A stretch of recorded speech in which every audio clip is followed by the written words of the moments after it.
Hello everyone, I am Tacet and welcome to the stream. I have still not gotten official word from the devs on if we can stream the beta, so unfortunately we cannot stream the beta. And at this point, by the time they probably give me confirmation on it, which would maybe be Monday night, maybe we could do it Monday night.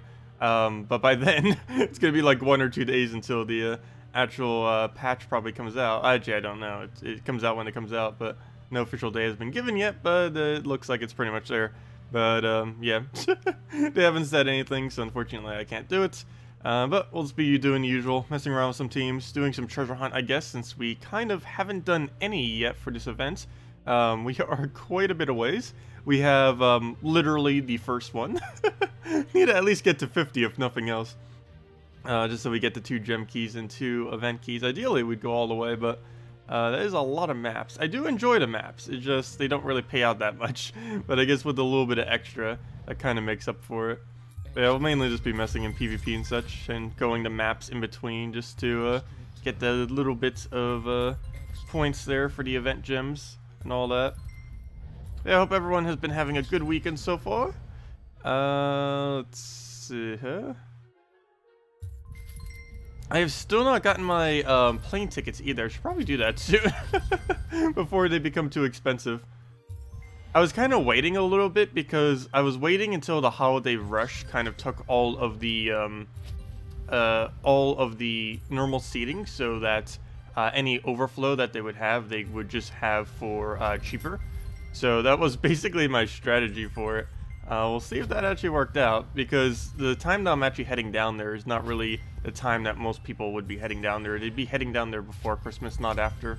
And on the, basically, I'm trying to get it cheaper by going on the reverse ends of where everyone is going, because most people will be leaving soon after Christmas. So because of that, they'd be returning to some place like South Carolina or something, and just trying to get, when I head over there, trying to go on the, basically a return when everyone else is kind of heading in the opposite direction, because they're going to have a plane there, but they're not going to have as many people to fill that plane. And normally whenever that ends up occurring, they will have it for cheaper, because they need to fill the seats somehow. Let's see. Well, I'll go move that. Take that. Move that one over. And there we go. 35 moves. Barely even got anywhere with that one. Anyways, let's go to PvP. Yeah, we were trying to do a pure blue war team. There was something I used to do, and I can't recall what it was. It was minus Sunweaver. I can't recall what I used instead of a Sunweaver in this. I believe it was because it wasn't pure blue. Is why it's throwing me off. I'm pretty sure it was a Valkyrie. I can almost guarantee that was a Valkyrie there. But yeah, we tried it yesterday. It wasn't really working out that well. But someone suggested we try a pure blue war. But yeah, hello, Techni, Strawn,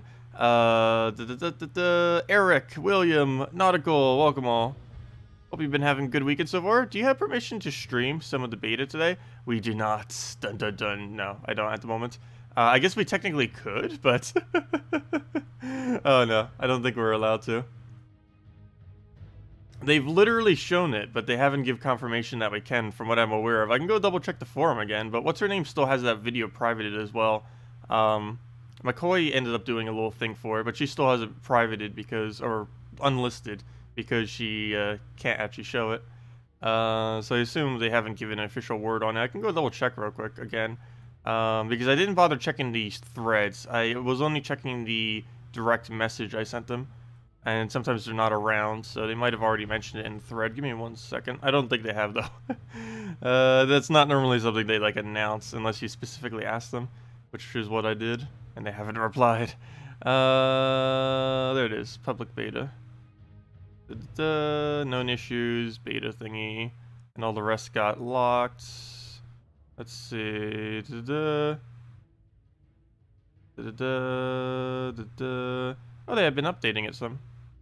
Oh, one of the shop's things looked like it cost $5,000. That's funny.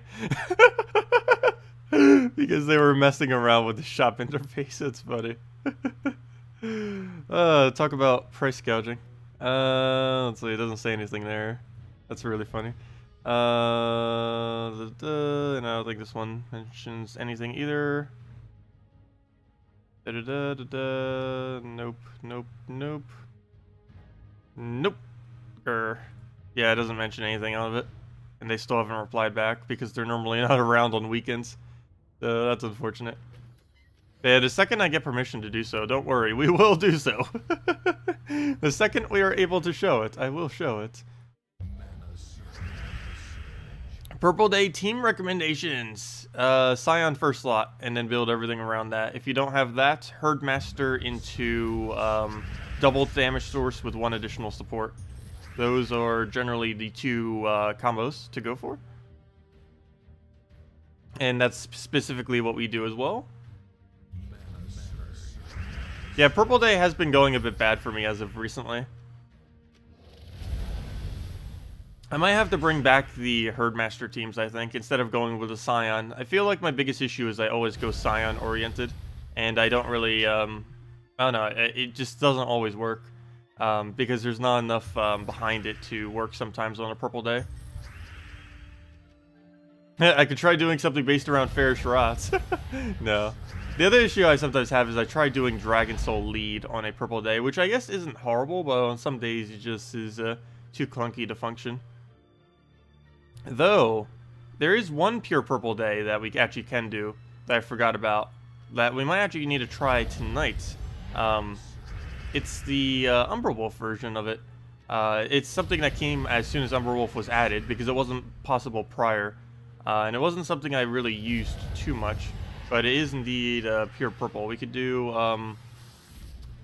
see if I can remember. Actually, I might already have it saved somewhere. Let me see. Oh, we're up against a Scion, but at least this will be a good representation of how it actually function. Where'd it go? Where'd it go? Where'd it go? There it is. 4 times red dragons. Oh wait, no, that's the 4 times red dragons. That's the wrong one. Where'd it go? I could almost guarantee I had it saved somewhere. Well, I know what it is, even if I don't have it saved. Oh, I think I saved it on number 10 for whatever reason. No. Where'd it go? What? Okay, well, I know what it is. Wait, did I save it over my purple team? I might just have saved it over my purple team. No, that's not quite it. Yeah, it was just Dragon Soul up front on this team. Dragon Soul. Going against what we already just said. But, no, it will work. We'll go and give this a... I don't know why it seems so different with a Flame Troll. Probably because if he misses, you just auto-lose. But if you Dragon Soul, you basically have at least something that gets up. Yeah, standard +2 purple, +1 red, -1 yellow. Yes, I know we use yellow. It's not really too big a deal because of how much more we need the other colors. Okay, so right off the bat, we're going to need to take ourselves purple to purple. Though, never mind, we have to take Skull. We don't have a choice. Gotta deny him. Yep, well, even a little bit too much. Hey, that was actually sitting there. Why didn't I take it? Okay, but we'll go and just move everything over. He's just gonna Scion us, so we still get our full mana right here. And now we can go crazy. So we explode. Come on, luck. There we go. Actually, that wasn't luck. That was Elmagrim helping. I mean, Wolf helping. Though, still partially luck. And I believe that is match. Once it gets looping, it does not end, normally, unless you get frozen or something. Even at the end, we still kept our turn. But yeah, something like that would work. Yeah, what Eric just said. But yeah, that's basically what we're going to be trying for Purple Day today. We tried it several times yesterday. Worked very, very solid. I think we only lost 1 battle, and it was to mana drain spam, as this team normally would. But that's about it. And it has 1 against mana drain spam as well. It just, you know, it gets caught sometimes. And then once you fall behind, it's a little hard to catch up. Particularly if they kill out your Dragon Soul. Because that leaves your mana cost to be excessively high. That's the only really bad thing with this team. It's really dependent on Dragon Soul living. If it happens to die to some kind of instant kill, you lose a pretty big advantage. Because it's needed to keep the team running.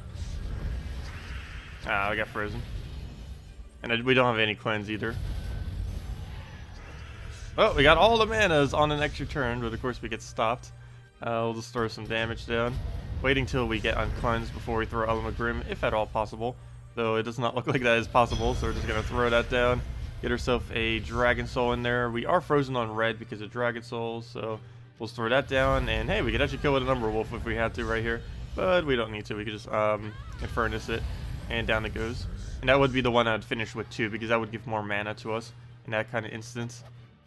Because that is important, just to make sure we get a little bit more points. Doesn't make a huge difference, but every little bit helps, especially with how close the Guild Wars is this week. Hello, War! Welcome. Hello, Stork, as well. Purple Day Team oh, never mind, I already answered that. Let's see, Karnak. I'm not a huge fan of Karnak, though I do know that a lot of people do like using him. I don't know what it is about him. I don't know. I just never cared for using him. There was only one time I ever used him, and that was when he was actually stronger than Grugolfa. But these days, he's nowhere near that point. It's just the liability he has between having to prioritize skulls and not prioritize skulls. Because any skull he doesn't take, he loses damage.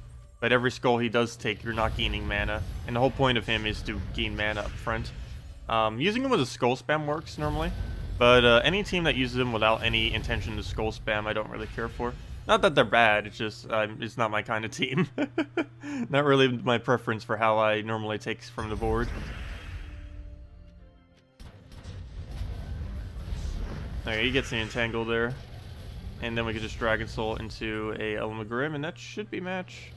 Or, never mind, he'll live barely. Well, we'll throw another one then. Oh no, Dragon Soul! Revive, what are you doing? Okay, let's get another one down. And I would have been dead if he didn't revive. What do we do here? We'll smooth that over, try for the red, didn't get it. Dragon Soul into whatever, and that is almost match. If we could actually get something up. Wow, 1 mana short, 2 mana short. Okay. Well, at this point, he could actually win if he gets 3 more in a row. Actually, 4 more. There we go, and down he goes. Oh! What? What is he doing? That's his 2nd revive. There we go, finally. Can you imagine if that was Guild War and they actually beat us that way? I still don't think I've lost a 4 wipe to 1 reviving over and over again. I have lost with like 2 or 3 before, where it just kept reviving and I just died eventually because it kept fatiguing us down slowly. But I don't think I've ever seen a 4 wipe off a revive. That'd be really funny. I think I've done it to the enemy team like once or twice, but I've never seen it done against us. Hello, Dougal! Or Doggy. Dougal? Is that Doggy or Dougal? Doogie. Doogie Thompson? Yeah, I think that's Doogie. I don't think that's Doggy. That'd be cool if it was. No, either way. Hello, Nigatsu. Does anyone believe that Ferrish Rot is worth forging if souls are no longer that important? Souls are always important. Even once you have all of everything, it's still important. Unless you're sitting with like 5 million souls right now, souls are still important. Ever since they added Soul Forge, there's actually a slight demand now for souls. So, yeah, they're never not important, unless you just have millions upon millions sitting there doing nothing. But yeah, if it's a less of a priority, definitely don't go for it if you don't feel like you need more souls. Like if you have every single troop in the entire game fully leveled, for at least as far as the Ascension can go, and you still have like 1 million left over just sitting there doing nothing, yeah, you don't really need a Ferrish Rot, I guess. Your priority would just be getting whatever Guild War troops you need at that point. If you feel like you have that many souls, just prioritize every single troop that you would use within the context of Guild Wars, like Elmagrim, Infernus, Amnesia, Famine, stuff like that. If you don't already have all of those, would probably be your focus instead. All the core mythics that get used within Guild Wars. And possibly all the ones that get used in PvP too, though most of them overlap. Anything that gets used in Guild Wars mostly are the things that get used in PvP, with a few exceptions like Amnesia. Amnesia is generally Guild Wars only, just because of how slow she is, but she gets revives and a lot of mana generation, which are both 2 things that make up for your score in the context of a Guild War. But in PvP you wouldn't run it because it's so slow. Similar as a Plague. Plague is something you would run on some defend teams and occasionally on some PvP teams for last slot Impervious, but it's a little slow, so it's a little bit of a liability if speed is the concern in any battle. Let's see. Either one is fine. Oh, okay. I have a good track record of saying every name incorrectly, so I like to double check just in case. It happened to you? You revived a Dragon Soul, used your own Infernus Firestorm against me? Aw, that hurts. Yeah, that is one of the interesting things about storms too. It does work for both players. So you can't just do a storm and be the only recipient of it. It gives it to both sides, which also makes it slightly good in a way because you can use it to counter out other storms that might be more favorable.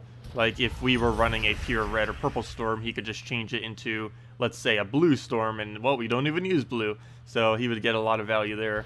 But that tactic normally doesn't really get used much because there's not enough troops in the game that have storms to just be able to put a random stormtroop on your team and be like, okay, there we go, we countered it. There just isn't enough color to do that currently. As they add more and more storms and like dozens of troops start getting the same storm, maybe then. But at the moment, I don't think there's any instance where more than 3 or 4 troops have the exact same storm color, if I'm not mistaken. Not counting the random ones, because there are like 1 or 2 things that can place a random storm. But yeah, if I go actually into that, I'm kind of curious which one does have the most. I believe it's red right now has 3, if I'm not mistaken, or 4. Oh yeah, I forgot. Why am I typing in red storm? I meant firestorm. Is it one word? Firestorm. There it is. There's 1, 2, 3, 4. Wow, there's actually a lot of that. 5. Never mind. 5 is the cap right now. I don't think there's anything more with 5, so I'm not even going to bother checking because I'm almost guaranteed this is already the highest. Because it has it on a legend, it has it on a mythic, it has it on a common, and it has it on a ultra rare. So yeah, that's pretty much everything you would almost need it on. The only rarity that doesn't even have it is a rare and epic. Well, actually, technically epic because of weapon, so only a rare. So yeah, we got 5 firestorms there, and I believe that is the highest of any, because yeah, that's a lot. It has it in almost every single form you could possibly want it in. It has it when the enemy dies, it has it when an ally dies, it has it when you cast it, and it has it when you... Actually, I think that's all of them, right? Yeah, it has on death of enemy, on death of ally, and cast. I believe that was all of them. There's 3 of them that can apply it on cast. There's one... Oh, wait. Yeah, there's 3 of them that can apply it on cast. There's one that applies it when an enemy dies in Furnace, and there's one that applies it when an ally dies, which is the Phoenix. Which is why we use Phoenix with the fire bombs. That was kind of the whole premise with that team. What do we do here? We're gonna take the purple. It's not full mana, but I need it. And we'll go take a purple there. Get Dragon Soul down. Hey, Vanker's in the house. Welcome. Welcome, welcome.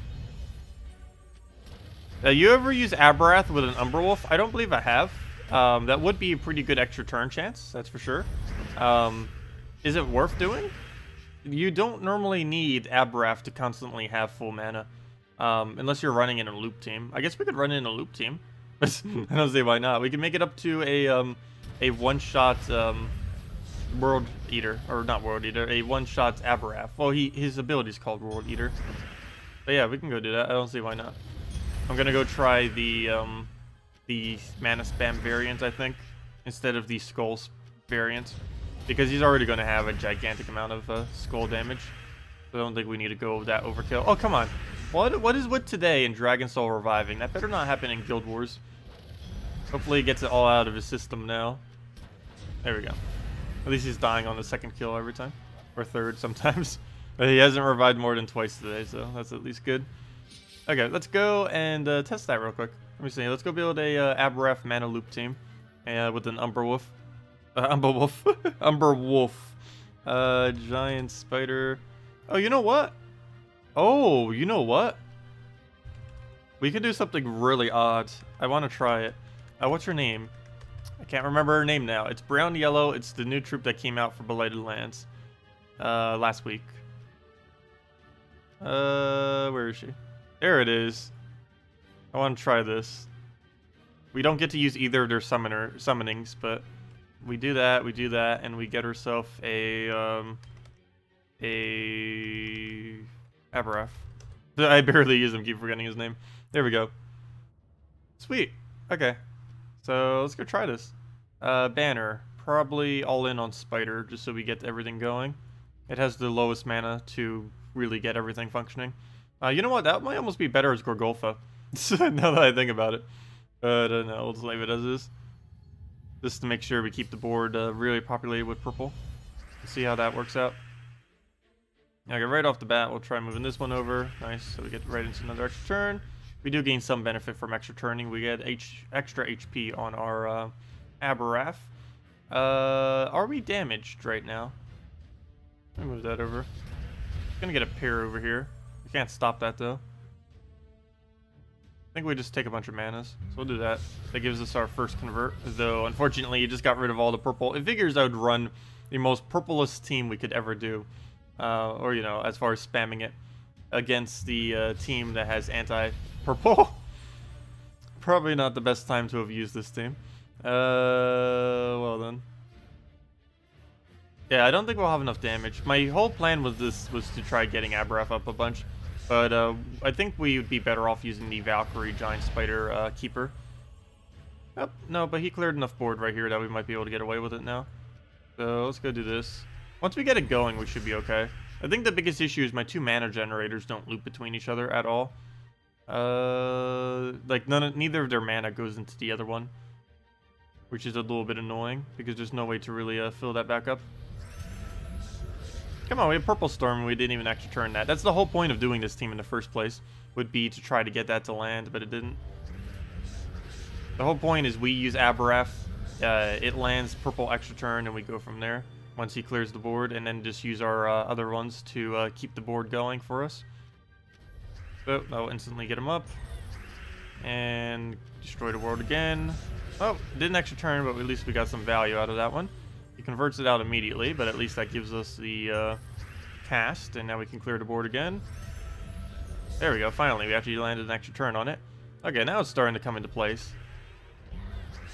And we get to clear the board again if we so choose. And I believe we so choose. And now we're up to 1-shot range, so every skull we take now kills. Okay, I guess once you get it going, it's okay. And now all we have to do is just keep taking skulls, or keep clearing the board until we win. Either or. Come on now, where's our last little bit of mana? I don't want to give him a skull, obviously. Well then. I guess we just take the blue. Oh, as I give him right into an extra turn, but it does give us a skull. Oh no, one of them died. Luckily we have 2 things that revive, and there we go. Okay, so that's what I was supposed to do. Came a little late, but yeah. It's a bit of an odd team, to say the least. But I guess it kind of works. I know that wasn't exactly what was suggested. Actually, nothing was suggested. It was just said Aberrath with Umbra Wolf. But yeah, I guess that kind of works. A little bit of an odd team, but obviously the way I built it is way too dependent on Aberrath. The personal favorite of mine that I've done in the past is Aberrath, Valkyrie, Giant Spider, and a Keeper of Souls. That's one of the few teams I've ever bothered using Aberrath with. It doesn't normally get used much. He's not horrible though. It's just you entangle him, he's useless. So yeah, that's kind of not that good. You're better off with like a Gorgolfa or something in first slot normally, or even Scion. The biggest issue isn't that he's necessarily bad. As I mentioned the other day, it's mainly that there's so many blue purples that are good that he just can't get used. That's the biggest issue I think that even comes with the purple color at the moment. Everything in purple, there's like 2 colors that are good under purple. Blue, blue purple, and green purple. There are a few under red purple as well, but other than that, that's like the only few colors that have anything decent for the most part. There's a couple other like kind of okay-ish ones under some of the other ones, but yeah, there just aren't that many to really work with for most teams. Anyways, let's go. Speaking of pure purple, let me go throw that again and go keep testing this guy out because we'll be needing him later as well. Guild War purple, and as long as we don't get drained, should be good. Though of course it can get drained. So let's see. The Dragon Soul, Asha, and Furnace, and Yasmin worked really well for you. Sounds pretty strong. Biggest concern would be that it might miss on the Yasmin, but other than that, you could always use the Asha to convert into green, and then go into your Yasmin or something of the such. It would block some of the green, but it would fill more green onto the board, reducing your chance of missing. Yeah, that's kind of what we used to do. Not that exact lineup, but I used to do, oh, what was it called? It was Herdmaster. It was, let me see if I can put all the pieces together. It was Herdmaster, Asha,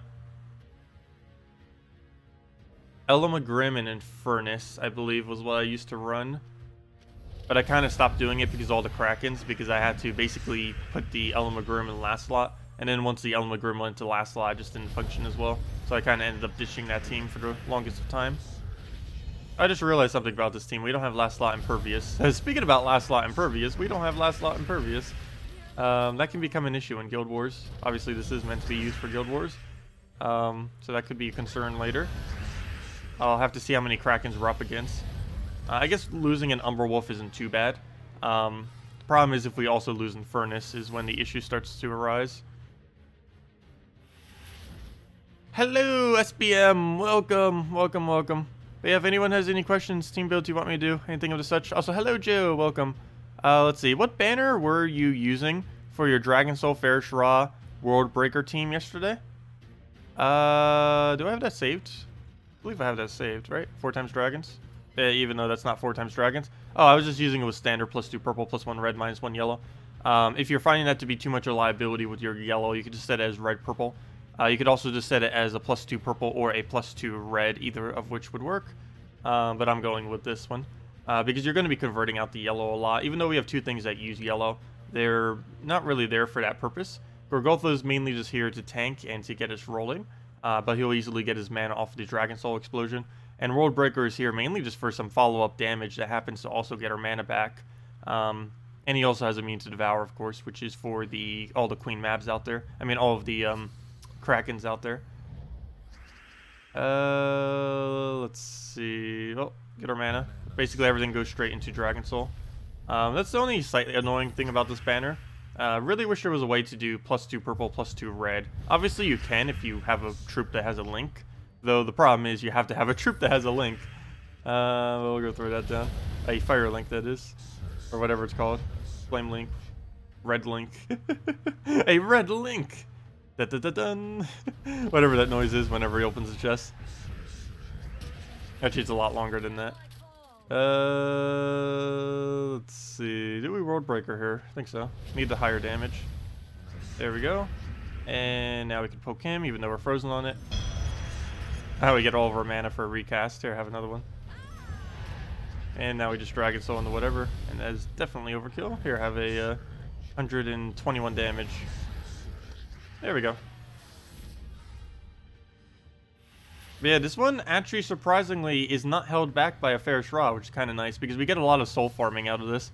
I haven't actually done an hourly test on how much you can do in PvP. Not to mention I would have to do several hours because 1 hour of testing PvP is not accurate. You would have to test like 1 hour over several weeks to really get good data on it if you truly wanted good data.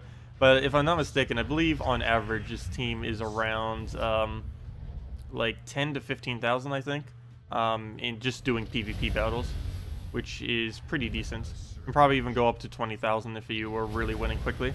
Though these days, I don't know if that's really a thing anymore, winning quickly in PvP. Normally the average battle takes at minimum a minute these days, if not longer. And sometimes they can even drag on to a few minutes if you're getting destroyed by something. Dragon Soul, and that is matched. We have almost all dragons. Well, actually we only have 2, but close enough. It's more than 1.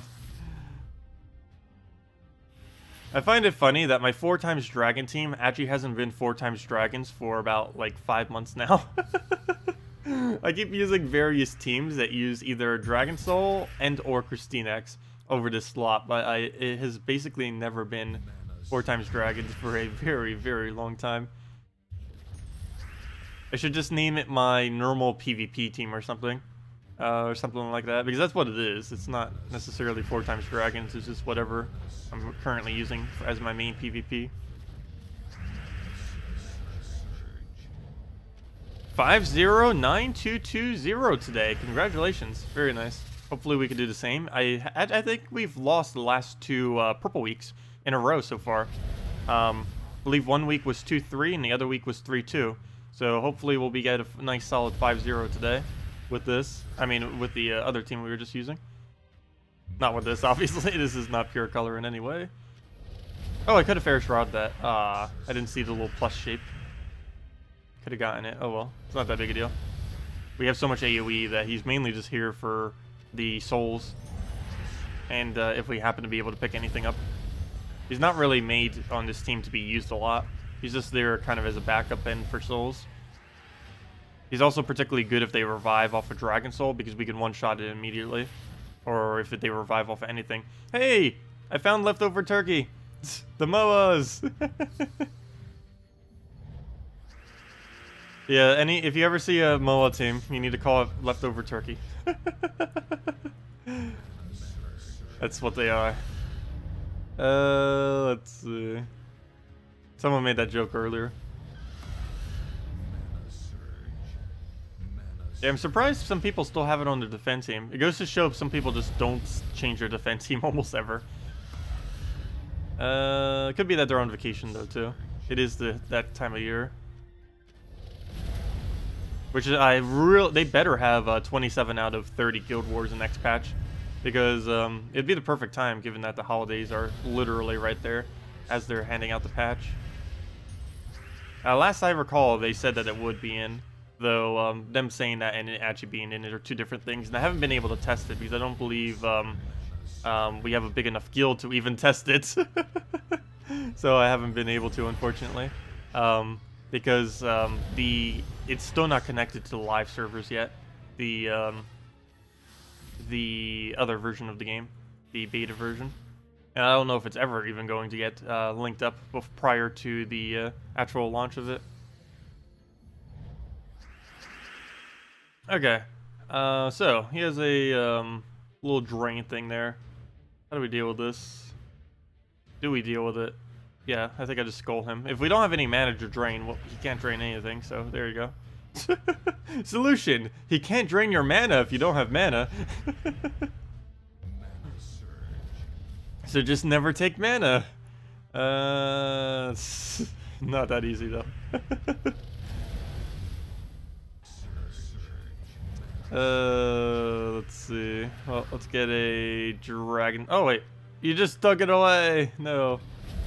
Well, at least we got cleansed on the freeze, or at least one of the freezes. Nice poke out of nowhere. Ah, he took the Ferris Rod, but at least we still have our mana generators. And he doesn't have a Scion anymore, which is good for us. Just throw down another Dragon Soul, and that is match. Almost match. One more little poke. He got this Ferris Rod. There we go. You'll take it. And down it goes. Give us those souls. I think we're getting 275 per battle. Yeah, we are. Wow. Almost 300 a battle just for using a Ferris Rod on our team. Though we would normally be getting like 110 just with the Dragon Soul.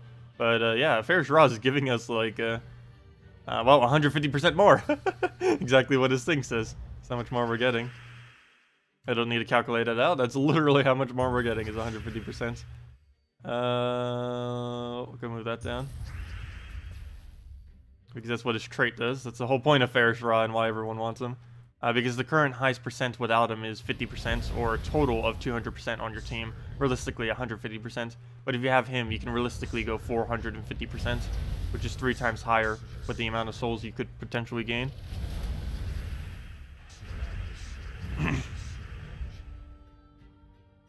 Let's see. You have around 10 new players in your guild, knocked out of bracket 1 and 2, and fluctuates between 2 and 4 now. Well, that can happen. It's mainly because there's so many newer guilds that are coming from the bottom, working their way up. So now that they're all starting to get to like guild number 1 and 2, it's been happening to us too. We'll occasionally go down. It's just because more of the lower guilds that were down for a little bit, like the ones that were all the way at like, let's say rank 100, but they were actually strong enough to do rank 1. It took them a little while before they rised, and then once they did, it started pushing other people out, and then those people push the other people out, and then it just makes a whole downward cycle of people going down. But yeah, I believe the entirety of the bracket system has been pushed down like 1 bracket almost. So yeah, that has happened. Well, I'm gonna move that. Thank you. Been watching your streams and videos for a long time. Here's some well overdue Christmas money.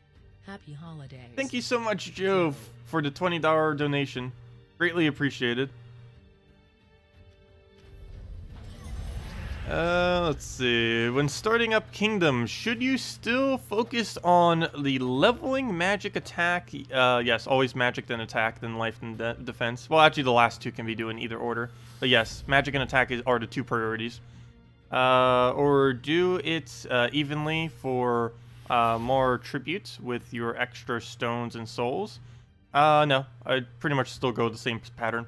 There isn't much need to do it evenly. I don't know what you mean by the extra stones and souls, because the tributes are spread even on these pure kingdoms. Even though these are all magic kingdoms, they still have a nice wide range. Also, it's not necessarily a good thing to even have a range on them, because technically the best kingdoms to upgrade would be all the ones that have a higher soul, or if you're paying attention to tribute only and not paying attention to anything else, the best order to do them in would be all the kingdoms that have the most highest glory amount, then the ones that have the highest soul amount, and then the ones that have the highest gold amount as last. Because glory is the best tribute, souls are the second best, and gold is the worst. But no, I would just still stick with stats. First 5 are always Blighted Lands, Darkstone, Zolkiri, Karkaroth, Silverglade, that then switches into all of the attack kingdoms, which are Blackhawk, Wild Plains, Suncrest, Forest of Thorns, and Pride Lands. I did that so weirdly. But Pride Lands, Blackhawk, Wild Plains, Suncrest, and Forest of Thorns. And then from there, you basically just upgrade them either based on tribute or based on what stat you prefer. If you were doing it on tribute, the first one you would do thereafter would be White Helm, because White Helm is pure glory. The rest of them from there is a little bit confusing because you'd have to go and check every single kingdom. So I would just stick with doing it by the stat line. It's a lot easier doing it that way. It doesn't make that big of a difference with tribute.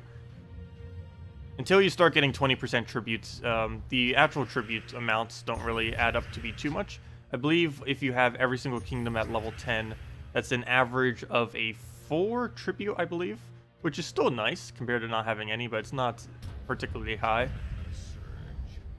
The amount of resources you get from 4 tribute, or from a 4 tribute, you'd be able to obtain in about, I think, 10 minutes of playing the game, approximately. Whereas if we were to get something like a 10 or 12 tribute, that is, in some of the cases, particularly in the gem amount, with everything else that we get, that's like anywhere from a half an hour to almost an hour plus of actual gameplay per tribute. Not in all the resources, obviously, but if you add up like every single individual one that you end up getting cumulatively, if you were to go and get every single one individually. Because obviously it only gives like, what, 5,000 to 10,000-ish gold. You can easily get like 150 to 200 almost effortlessly in an hour. It's why gold is the worst tribute. They could triple the amount of gold you get from tributes and it still would be balanced. They could double the amount of souls and triple the amount of gold and it would still be perfectly balanced with it. They just give so little for whatever reason, relative to the amount you can obtain by other means. I never really understood that. Even when it was added, it was that way. It has never been any different, where glory has always been the best one, souls the second best, and then of course gold the worst. What team could you use Spirit Fox if it's viable? Oh, Spirit Fox is very viable. It's used more as a Yellow Day defend, but you can use it to try to counter yellows yourself as well. Yeah, that really depends what you want to use it on. I would say probably a pure true damage team is one of the more classic ways to use it, mainly because, of course, it does do true damage. So using it with additional true damage options like Marilith or Miststalker, or Miststalker is particularly decent because they both have Stealthy, so neither of them would be able to be targeted. I believe the team I used to run with that is, it's more of a budget team, but if you happen to have Corvash, it does work just for messing around with. Not one of the better teams out there, but I did have fun using it. It was Corvash, Marilith, Spirit Fox, and Miststalker was the team. So you cover almost every single color with it. You end up getting, or actually it does cover every single color with it. You could even transform it into a pure green if you truly needed it for such. And you can just keep drain spamming like crazy. Not to mention everything on the team is pure true damage, so you never really need to worry about physical damage other than on skulls, but there's almost no way to also make your skulls that way. But yeah, it was this team. Let me go do it real quick. Let's see. It's a Corvash Marilith. Well, set to a double red banner if you have Marilith's first trait, or second trait, I mean. She has a link on her second trait. Marilith, Spirit Fox, and Miststalker. There we go, and... Oh wait, never mind, this one doesn't cover everything. Wait, wasn't there a variant of this that used to cover everything? Hold up, I forgot that the Miststalker was... let's see. What are we missing then? Yellow? Is that the only color we're missing? Oh yeah, never mind. We were deliberately missing yellow because we didn't use it, I remember now. That's the only color we're actually missing on it. And then we just do it with Blade Lands banner. We don't get our full mounts, but we get our +3 in the purple, which makes it really easy to get up Miststalker plus Spirit Fox. You know what? Let me just give it all to Spirit Fox. Makes it a little bit harder to get Miststalker up, but we get more Drain, which is definitely useful. Hello, if you have a Dragon Hero class, can you replace Gorgoltha with Mountain Crusher and check the current PvP team? What's your current PvP team? But yes, you'd be able to get away with using a Dragon Crusher in place of Gorgoltha in most instances. The only instance that doesn't work is if you specifically need a skull counter to get rid of, like if they're using Keeper Souls or some kind of other skull spam related thing, Inferno King, Sakima, stuff like that. You would need to make sure you actually still have the proper Gorgoltha up there to mitigate the skulls. But other than that, yeah, it'd be fine. Okay, so right off the bat, need to get our manas up. Once we start getting that flowing, we can probably keep it sustained. But we have plenty of drain here. We have single target 7 mana drain, and we have, of course, the full drain off of the Corvash on a double hit. So we got plenty to work around with. And there we go, get it all back up again. We use Miststalker to take out any of the scraps. Let me double check his durability. He has the lowest durability, so we can go for the kill right now. I'm going to let him get some attack buff. Doesn't matter too much. We'll go take the brown to the purple, get all of our manas there. Gives us Corvash, and from here we can pretty much just perpetually keep him drained for the rest of the duration of the battle. And, oh, come on, we didn't search the green. But we'll just go poke him there. That'll kill that out. Miststalker for the next kill, plus it keeps getting magic, so it becomes even stronger. Take that. And, hey, we finally got a Marilith. Actually, I think we got one earlier. And, yeah, that's pretty much how the team functions. It works okay. Not the greatest thing out there, but it's a fun true damage to mess around with.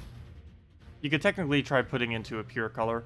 If you try doing it for green, you could do Spirit Fox Marilith with 2 other greens. Is not horrible, though there are plenty of better green teams out there. But yeah, for PvP purposes, it's okay. Not anything too special, but it's relatively cheap. It's a rare, a ultra rare, a epic, and a legend. Not the cheapest thing out there, but it's mid-ranged. What VIP level is the free scouting? VIP 3. It costs $40. So generally, most people do that by buying the Death Knight armor pack, because that's basically the best value you can get out of it. You get a 100% armor on all of them. You get a bunch of keys. You get like 200 gems, I think it is, 250. I forget how many. And you end up getting enough to get VIP 3, even if you haven't paid a cent yet into the game. So it covers basically all the bases. I believe a lot of people stop there at just getting a Death Knight armor. There's 2 big points where basically people stop spending money on the game normally, unless they're planning on spending lots and lots of money. It's generally VIP 3 and VIP 5. VIP 3 is normally obtained just by getting Death Knight armor. VIP 5 costs 130, so there are a lot of different paths that you can do. Obviously, it'll buy Death Knight armor as well, but as well as other things to cover the last 80. But it's $130 to get there. Those are like the only 2 spots that people tend to go for. Anything beyond that are just... it's helpful, but there's nothing currently that's so worth getting that you would go out of your way. Not to mention, the higher you get up, I think VIP 10 is like $800. VIP 20 is like somewhere in the several thousands. And yes, there are people that are that high.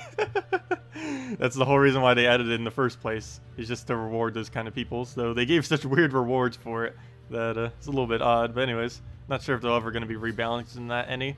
Probably not going to be rebalancing the cost though, unfortunately. But yeah, it goes up really, really high.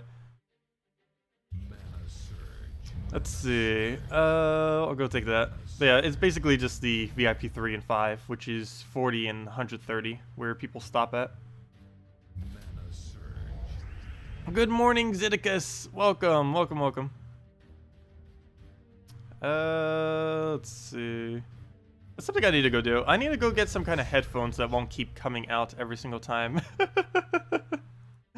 I think the biggest issue is I normally wear like bigger clothing, especially during the winter. I always wear this thing and it always like drags on these and then boop, plops right out of my ears.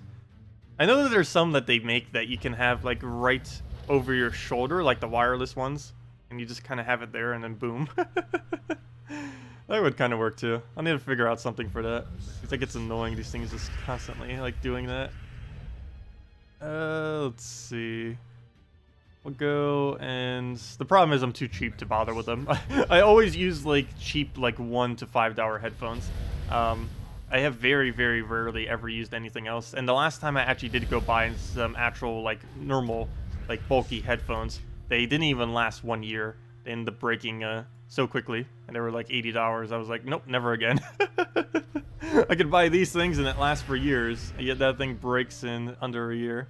Though it did have good audio quality, but it almost had too good of an audio quality, because anything that didn't have the most perfect of audio, you would end up hearing like a slight noise of it, and it was slightly annoying sometimes. There was ways to adjust it, but yeah.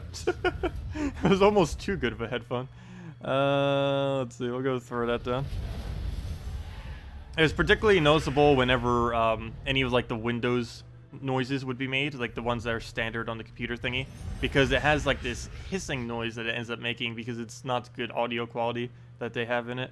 You normally wouldn't hear it on a something like this because it doesn't pick up on it, but it did on the sensitive of the other headphones sensitivity.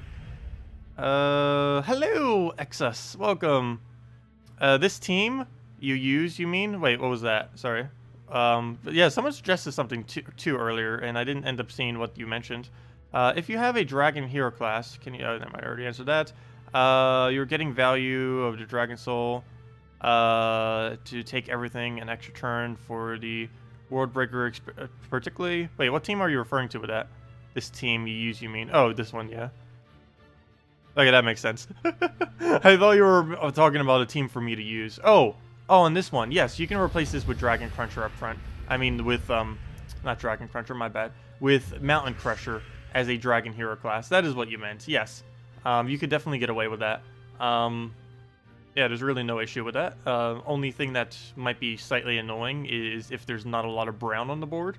But more often than not, given that you have Dragon Soul and everything, and the other Exploder, you're normally going to have enough brown on the board. You're going to have the same amount of basically every color, so you don't really need to worry about not having it.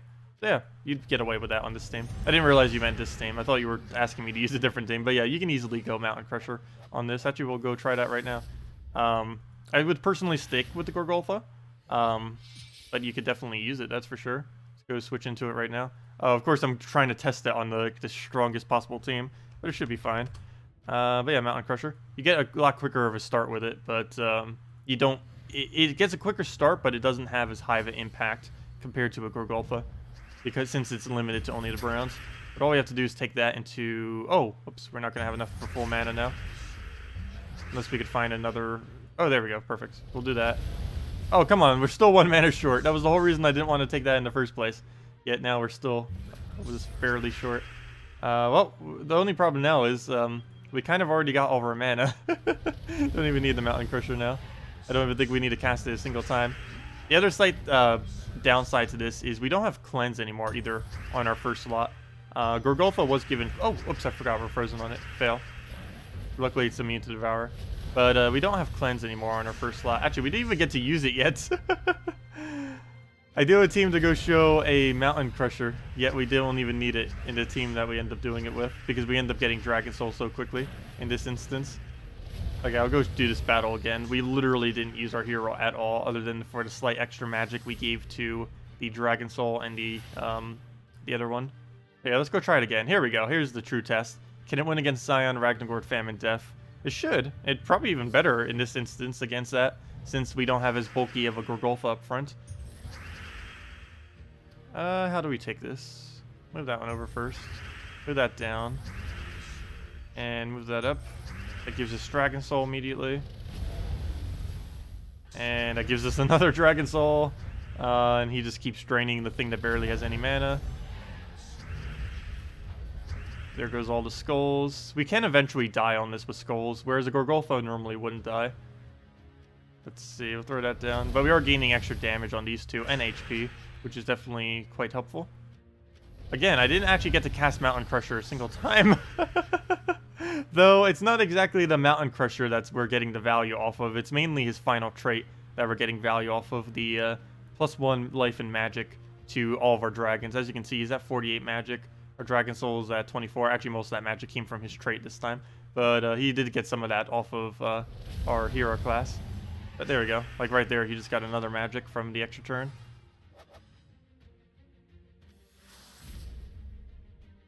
Yeah, it works.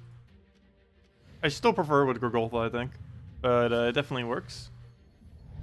This team might be quicker in more instances, though. Move that over. Get a Dragon Soul down.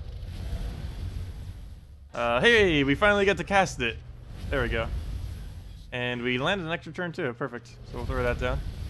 See if we can get a fair Shara. If not, I guess we just Dragon Soul, then Mountain Crusher if we don't have enough mana. Nope, we got enough mana. So we just throw that instead. Come on, cast. And that's match. Almost match. One little poke will do it. And down it goes. There we go.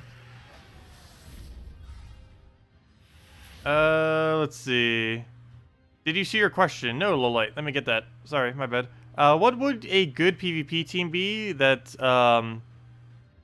that doesn't have? I think you mean doesn't have legends or mythics. That's a little bit hard to do because I assume you mean no fully traded epics as well. Trying to think of one off the top of my head. I know that there's teams that can be built, but for good endgame teams, I don't think there are any. There's stuff that you can get away with in early game. Let me see. Let's go try building an Azura team. Valkyrie. Wasn't there something I used with this earlier that was really good? Can't remember what it was. Let's see. We need actual damage on this team now. We got the base of it. We're good to go. Now we just need a blue something and one other troop to cover the last of the colors.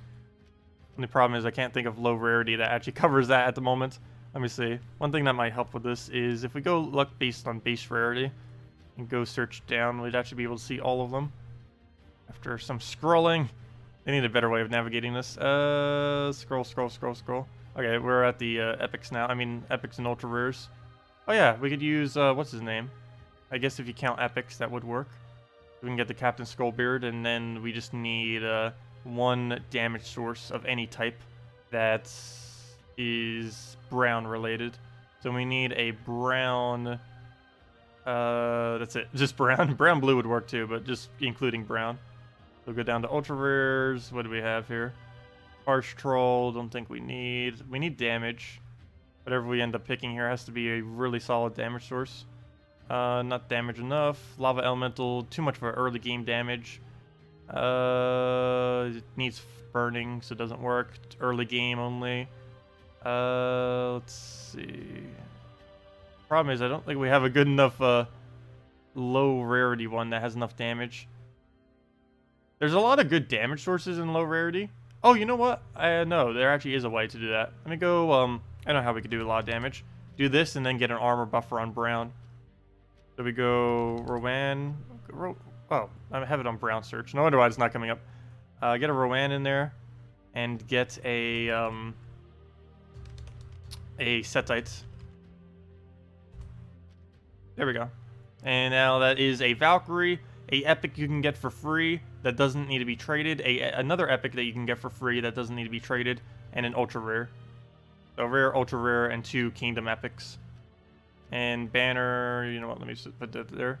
And the banner we go for, I guess it's red-yellow. Go all in on Valkyrie. We already have the +1 blue. Would be useful if we had +1 purple, but we lose it once she dies, so... let me just go red-yellow. Where are you? It's Donna. It's like, where are you? The very first one. There we go. So yeah, that could be a low rarity team that could work. Let's go try it against our rival. Oh, of course. It's why did I pick the rival? It's actually harder than our other battle that we probably had there. Fail. But let's go test it. Oh, oops.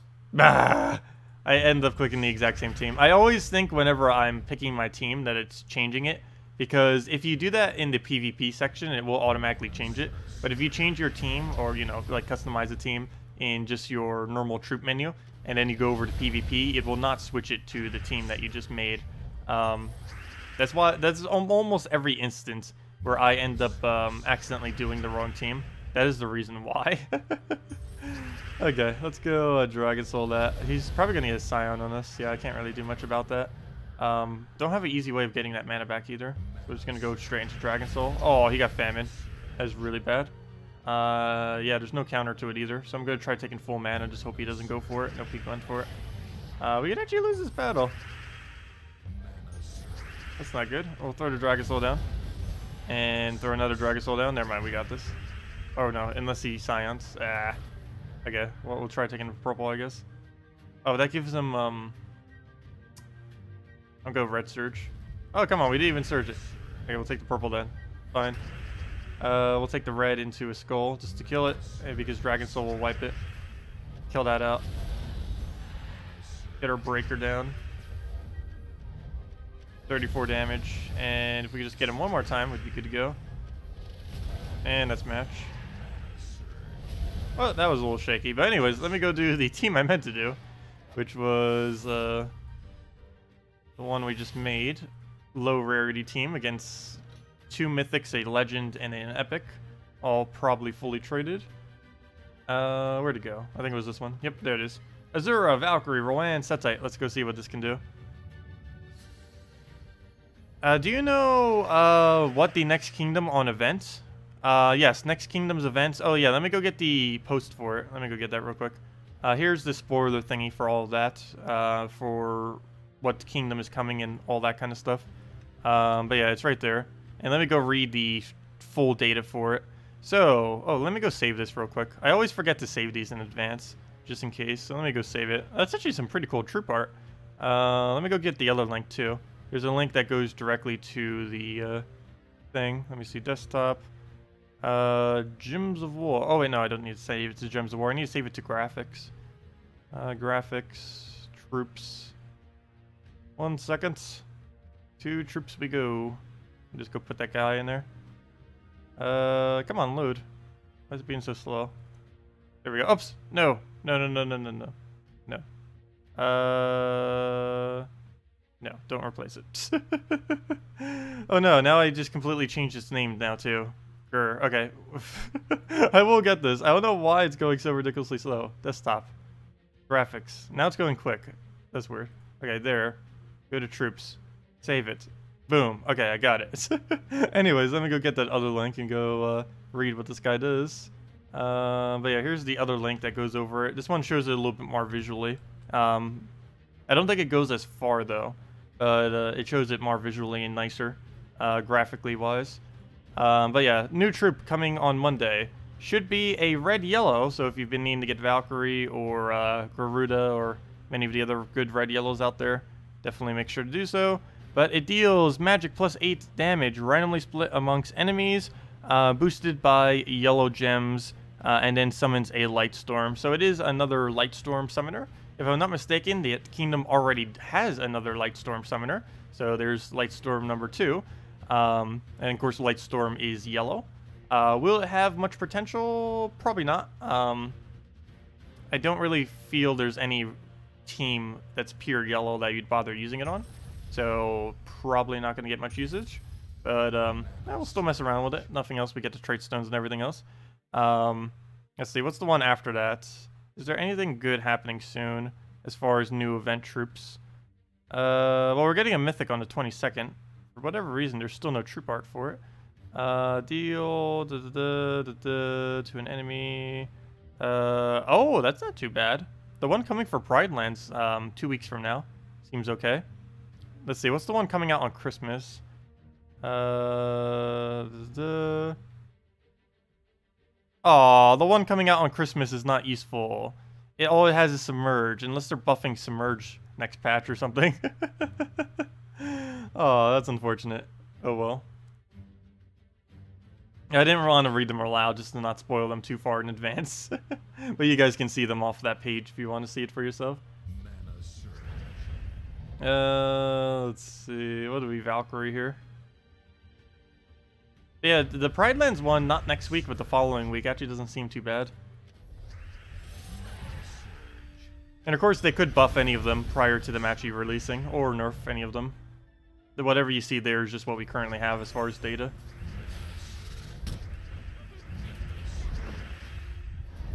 But yeah, this seems to be a pretty good low rarity team. Do we cast or do we explode? Move that over. Cast or explode. How many extra turns? I think we cast. There we go, team wipe. But yeah, there we go. That seems really solid actually for low rarity. And this is actually buildable by level 50-ish. Maybe one more towards 100. But yeah, Azura takes 1 hour to get. Rowan takes 1 hour to get. Valkyrie, you pretty much get by default just by getting random drops. Surprisingly, I think the hardest thing to get is actually Set-Type Warrior. It's an ultra rare, but sometimes some of the ultra rares can hide for a little while if you're looking for a specific one.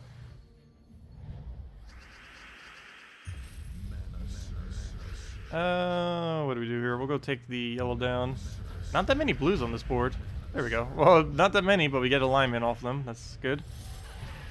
Move that, explode them all, and should be good to go. Get that down. And we just throw that into the Rowan. I'll need some mana for her, though. I guess we could convert out red right now, or go for the explosion. Let me just explode, I guess. We'll do that. Set type first, of course. Always set type first, if you're casting it on a Rowan.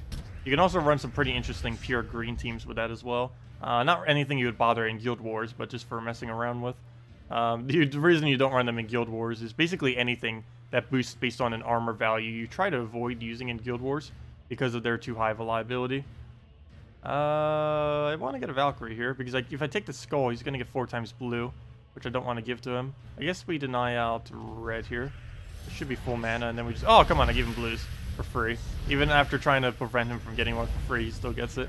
And that took away some of our mana potential as well. So we'll just take that. Hopefully get another Valkyrie here. Ah, he got famine. Luckily he didn't kill though. There we go, perfect, full mana. Brown? Apparently. I don't see any other color that will actually turn. Then we just explode with its last of its HP. No extra turn. Oh, interesting. That was a weird target for it to go for. But let's go for a Rowan there. And that's team wipe. Yeah, low rarity, high impact team. They can run through the entire game. Though it is pretty bad if you end up getting to... if they hit your Rowan, the team can start falling apart. Because you do have 3 things that can damage, technically. Azura, Set-Type Warrior, and Rowan. But she makes up like 80 to 90% of your damage. So if you end up losing her, it's not a guarantee lose, but it's similar to many other teams that are focused around one troop. Once you lose it, you have a really high chance of losing. Other than that, it seems okay. Yeah, that's the best I can think of off the top of my head. If we were to spend a little bit longer on it, we could probably figure out a couple other really good low rarity teams. Yeah, but that is a video we'll probably cover in the future as well. Definitely something good to cover since there are a lot of people new as of recently and stuff like that. And it feels like based on what they have been indirectly spoiling, they have some pretty big plans for next year. So we'll see exactly what that brings. That's almost their own words. I forget the exact wording they said, but that's pretty much what they said to a degree in their most previous stream. So really looking forward to what they might be bringing. Unfortunately, they're not actually telling us what they're bringing, though. They're keeping it all a secret. Let's see. Because they don't know if they will or will not end up implementing some of it. Okay, let's take the purple there. He's gonna Spirit Fox us me again, isn't he? Yep. Well, as long as he doesn't Scion us, I guess. Do I take the skull? I think I just ignore it. There's no reason to take it. We don't even have any mana. Okay, we'll just Dragon Soul there. He does have a drain, and we didn't get it, so there he goes. Do we let him drain 3 mana, or do we poke him? I think I poke him. He gets to poke us back, though. Never mind, I don't poke him. Now we take the poke, because we get purple out of it. 1 HP. He needs to not cast another Scion. There we go.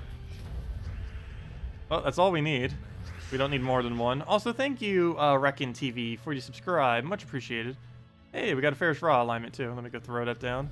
Get that kill just so he doesn't kill us. See if we can get a Dragon Soul down, and that's pretty much match. We get another single target kill. Don't even think I'm going to bother going for it, though. We can just do that into a Dragon Soul, and down he goes.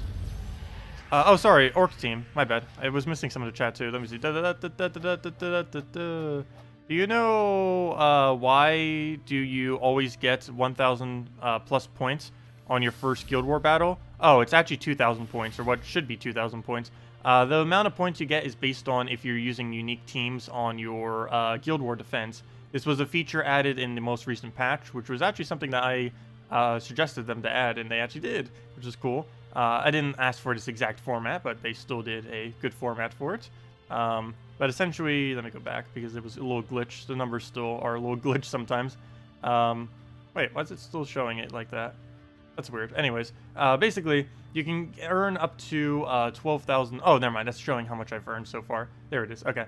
But you can earn up to 12,000 points extra a week, 2,000 per day, from using 4 unique troops on that day. So as you can see, every single one of these teams are 4 completely different troops. And if you don't repeat any troops across all 24 troops, as in all 6 of the teams, repeating none of the same troops, you will end up getting 2,000 points on every single possible day. So it is highly advised to use 24 different troops across all the teams, because you basically get a free 12,000 points every single week through Guild Wars. And the extra points that you're getting at the start of every single one of your Guild War battles, that is as a result of the new defense system they have. So every single day, assuming you'd go 24 different defense, you would be getting 2,000 extra points a day just from doing that. So yeah, it is pretty much mandatory to do that if you're in late game. Early on, you don't really need to worry about that, but it's so simple to do. As long as you have 24 troops, you can literally set 6 different teams, so pretty much everyone in the entire game has at least 24 different troops. Even if you just started 1 hour ago, you probably have pretty close to 24 troops. But yeah, it's just as simple as that. Obviously, you'd want to make decent teams out of them if you can, but definitely make sure that they are unique, because the amount of points you get for doing so is definitely worth it. I've been trying to make an Orc team deck. No, pure Orc does not work. That's probably one of the reasons why you're struggling to make pure Orc, is because it doesn't work. It did get buffed several patches ago. I think, like, what, 9 months ago, I want to say. But it didn't really get buffed enough to be usable. Also, one of the troops ended up getting nerf buffed. But because of that, it was actually one of the better troops within the kingdom, yet for whatever reason they burfed it. I think that's the term everyone keeps using, the buff nerf burf. But anyways, yeah, they ended up Dark Maiden, or not Dark Maiden, whatever the green purple is from that kingdom. It used to be really good, then they made it complete trash when they tried buffing it, which was really weird. But yeah, the entire kingdom isn't really worth using for the most part. There's almost nothing in there other than Drake Rider that's actually particularly useful when using it out of the context of that kingdom, or in the context of that kingdom. Yeah, it's just not worth using. It's really slow. It does have a lot of summons, but there isn't any pure color day that you can really go all Orc, except for, I believe, maybe Red. But yeah, there's just not much to use under Orcs. If we go under Orcs right now, let's see, let's go under the actual category. Where to go? Troop type, Orc. So if we go through these, Bugbear is decent, Cyclops is decent, Useless, good. So that leaves us with basically 4 good ones out of every Orc. Also, there's only 10 Orcs, so that also makes it pretty hard to actually use them. But Bugbear, Cyclops, Skardnock, and Drake Rider are about the only good Orcs. The problem is those 4 don't synergize with each other. Dark Song used to do extra damage to greens. She no longer does that. And because of that, she has no context within Guild Wars. She also has no context within anything. She was added in a time, or she was changed in a time when daemons were really good, and they were expecting orcs to also be really good. But, yeah, daemons have kind of came and went at this point. You still see them occasionally, but pure daemon teams aren't as common anymore. And orcs, well, there's just no one using orcs other than maybe Drake Rider.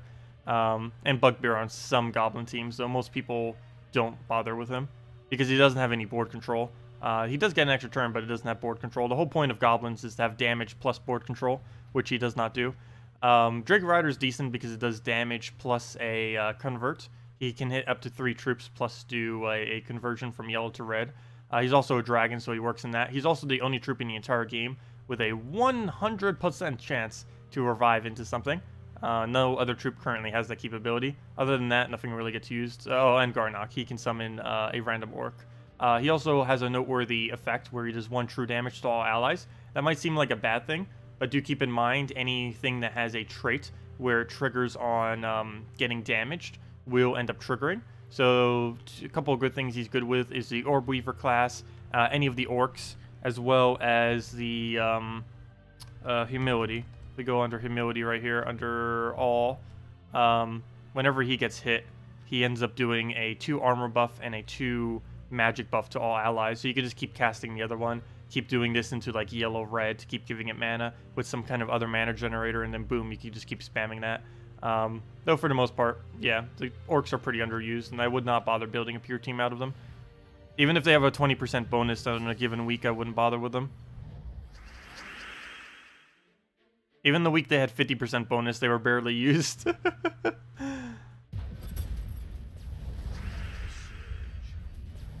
Let's see. Oh, is the legend even worth running? If you need a summoner for Guild Wars, yes. For any other purpose, no. But yeah, if you didn't have any other summoner that would work for those colors, then yes, go with him. But yeah, I wouldn't really bother with that legend much. He's mainly used with Humility and as a summoner if you don't have any other option. That's about the 2 things he gets used for. Oh, oops, I was trying to take that for an extra turn, but then it did land into an extra turn, so never mind. I was expecting that to extra turn in a different way than what it did, but at least it gave the same results as what I was expecting, so good enough. And what do we do here? We'll throw that down. Get her damage. As I didn't even realize, I'm still running this with the World Breaker version. I guess it's fine either way. I guess we only use the Gorgolfa if we specifically need Skull Mitigation. Or the Cleanse. Like, if we're running up a Cleanse to Queen Mab, I'd probably want to use a Gorgolfa there instead. Just so we don't have to deal with our brown-yellow being frozen. What do we do here? I guess we just go AoE. AoE into anything. Oh wait, never mind. That was enough damage? Wow. He got a lot of magic. Wow. I don't think all of that came from Dragon Soul. There's no way that all came from Dragon Soul. Humility, Garnock, Dark Maiden. I mean, Dark Monolith was an interesting defense. You ran across that was almost best for you. Humility, Dark Monolith. Oh, yes. I have actually seen something similar to that being used before. Because you get a really high damage Dark Monolith going. Yeah, basically any... it's really funny. Ever since they changed Garnock's ability to 1 true damage, he gets used more with anything that gains a benefit from being damaged than from actually being used with orcs. Because orcs do not gain much of a benefit from being damaged. They normally have a trait. I believe every orc has at least 1 trait where they will have some kind of trigger that goes off whenever they do take the HP damage. But that's not as good as things like doing damage to something that has a boost ratio based on being damaged, or if they have, or you know, like if they trigger something when they're damaged, like Dark Monolith or the Archon Statue, or any of them similar to that. Those are really good things to use it on. The other thing is if you ever need it for, oh, I was about to say, the trade triggering, like Humility, or Weaver, stuff like that. Everything that gets the really good value. Orcs do not really gain too big of a value from theirs, but there are other troops that it wasn't really made to be used with, that it can be used with to have a really strong effect. Hello, Yuki, welcome. Is it possible to show us various purple colored troops? Teams or troops? I don't know what you mean by showing different purple colored troops. I assume you mean teams. We've been trying to find a couple lately. This is what we've been running with for now. I've been doing that on almost every Purple Guild War day for the last few weeks now, trying different teams. In Guild Wars, we've tried about 10 different teams over 3 weeks so far, of various types. And this is currently our verdict of what we're using. Which is somewhat similar to the Flame Troll version we were using earlier, except with a Dragon Soul. But it should be quite a bit better. Main thing it loses against is Drain Spam, but it can win quick enough if it gets going in time. Ah, we missed. Luckily, he doesn't really have much to use against this. Let me take that poke, just to get it out the way. Throw that down. And Dragon Soul into whatever is pretty much match. Just throw this down, get that into anything, and we win. There we go, there's anything. And there's our win. Wait, what? Oh, okay. It's like, oh, there he is. Oh, team for today. Okay, yeah, you did mean team. I assume so. Can you check your new 3x game speed? Yeah, we have tried it before. It seems so slow compared to 4x. This is much more smoother and seems not even much slower than 4x. Are you sure? I find it to be a lot slower than 4x. It might just be because I'm so used to 4x. But yeah, let me go try it real quick, and then we'll go do the couple different purple teams as suggested. I'll go change it in the game itself, since we can. So, let me go change it over. I don't know, I've just gotten so used to 4x that I just keep it there. Yeah, I can go do 3x again. Oh no! It's 1 pixel off, but it's 1 pixel off in both directions. Why? How does this even happen? It's supposed to be 1280 by 720. Oh well, that's not too big a deal. It's literally 1 pixel off in both directions. Yeah, this seems slow to me. It is a lot smoother, but this definitely looks slower.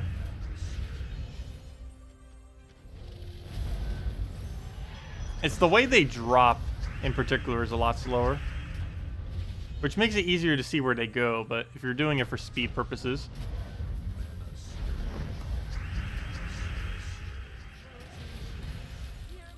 Yeah, no, I feel a pretty big difference with it. It is a lot smoother though, that is for sure. We'll throw that down. And down it goes. And now let's compare that to 4x speed.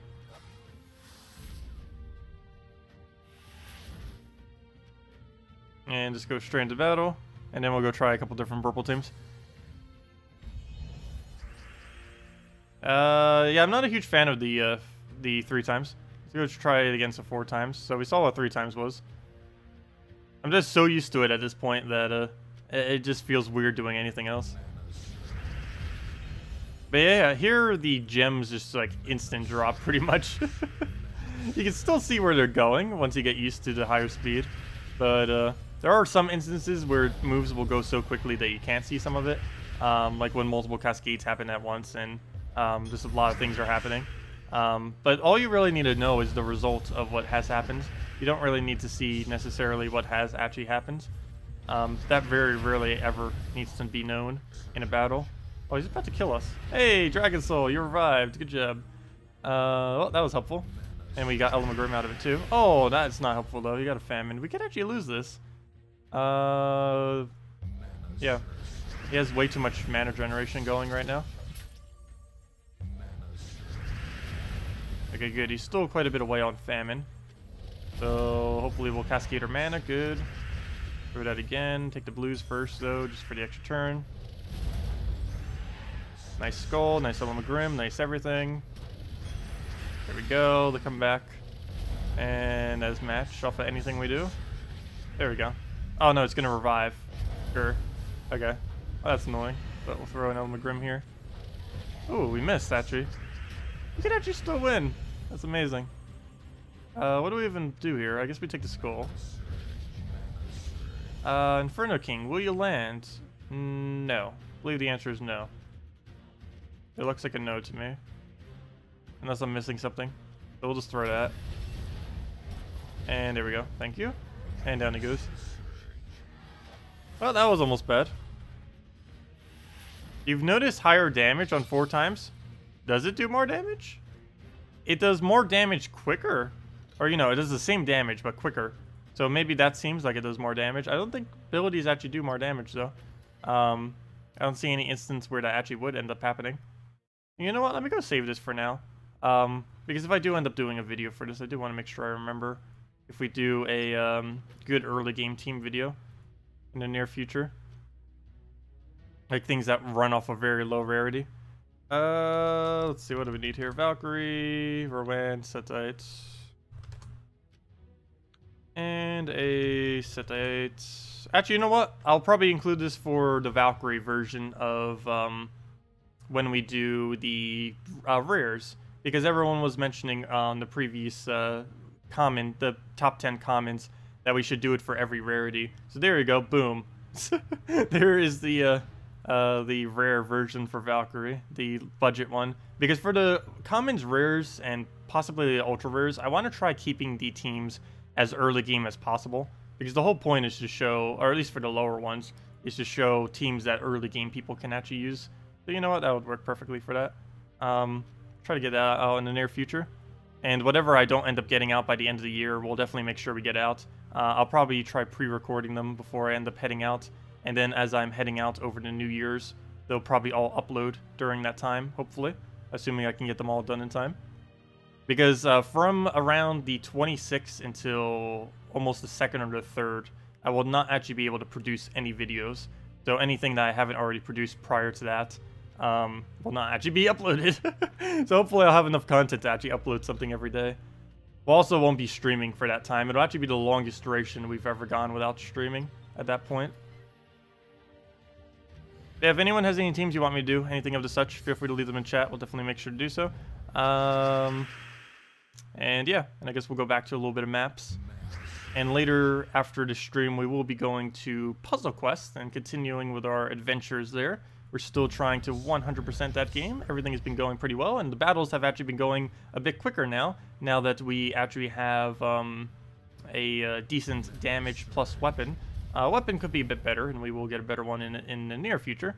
But yeah, we actually got an ability on it recently that makes the battle go like half, or basically twice as quick.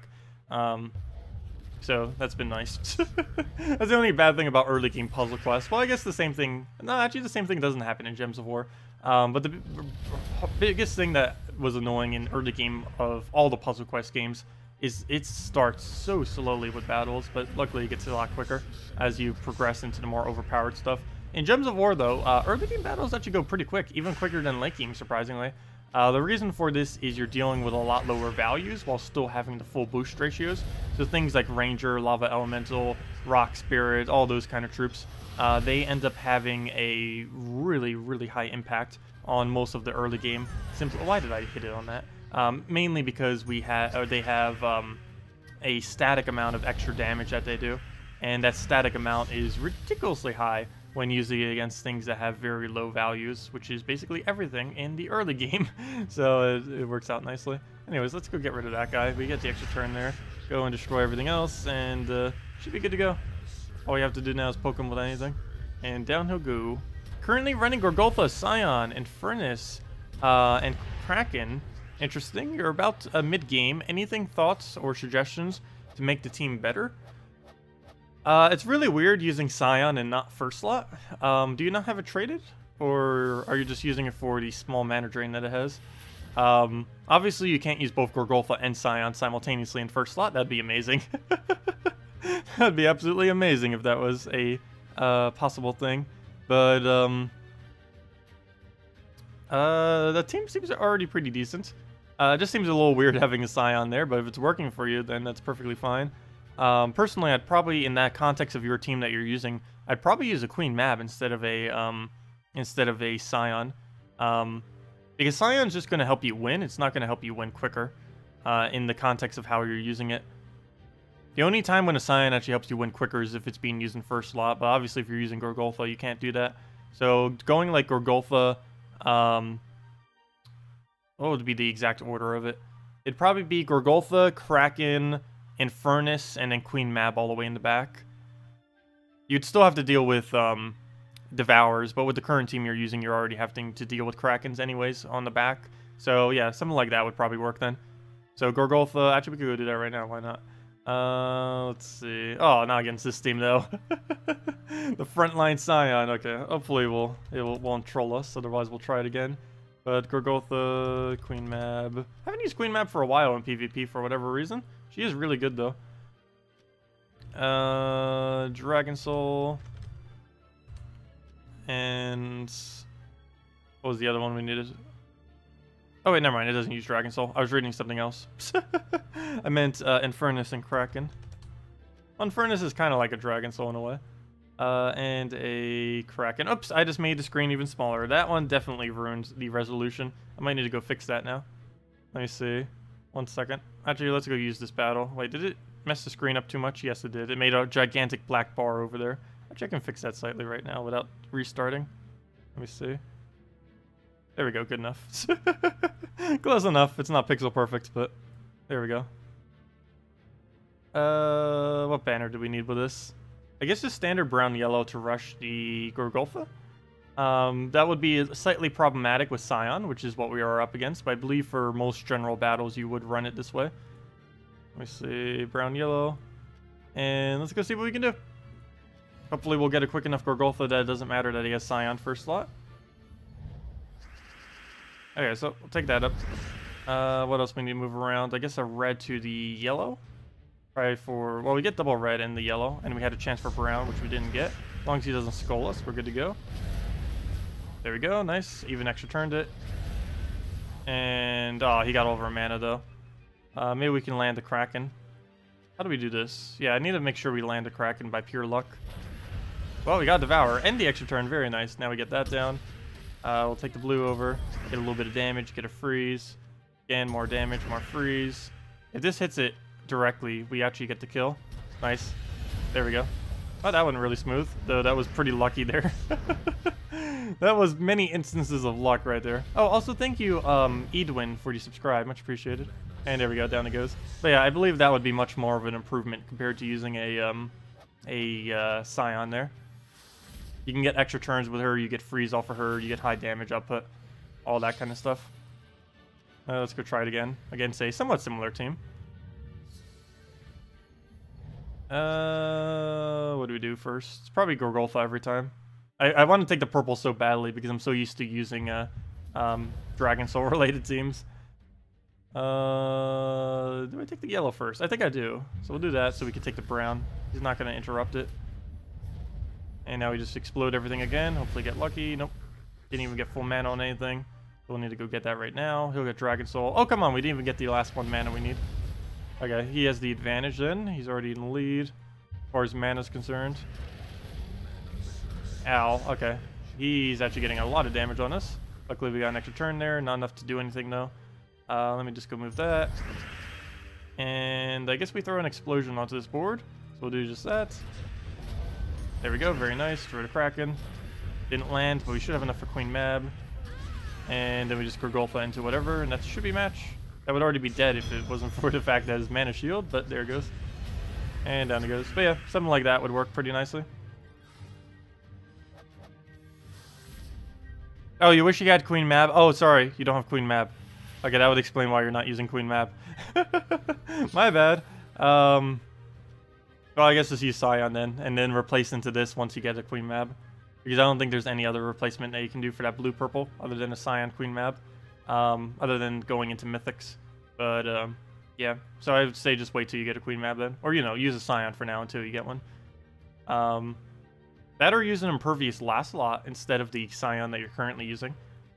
Because, of course, with all the Krakens and such, that might be a good counter to them. Do you run your guild? Yes, I do run my guild.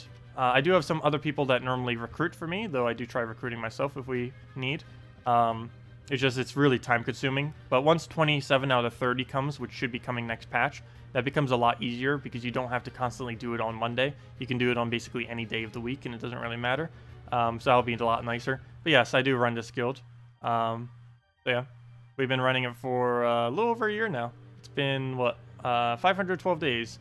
We actually started the guild during the week when we ended up getting #1 on Guild War. I mean, not Guild War, on Arena. I mean, not Arena. I'll get it right eventually. On PvP.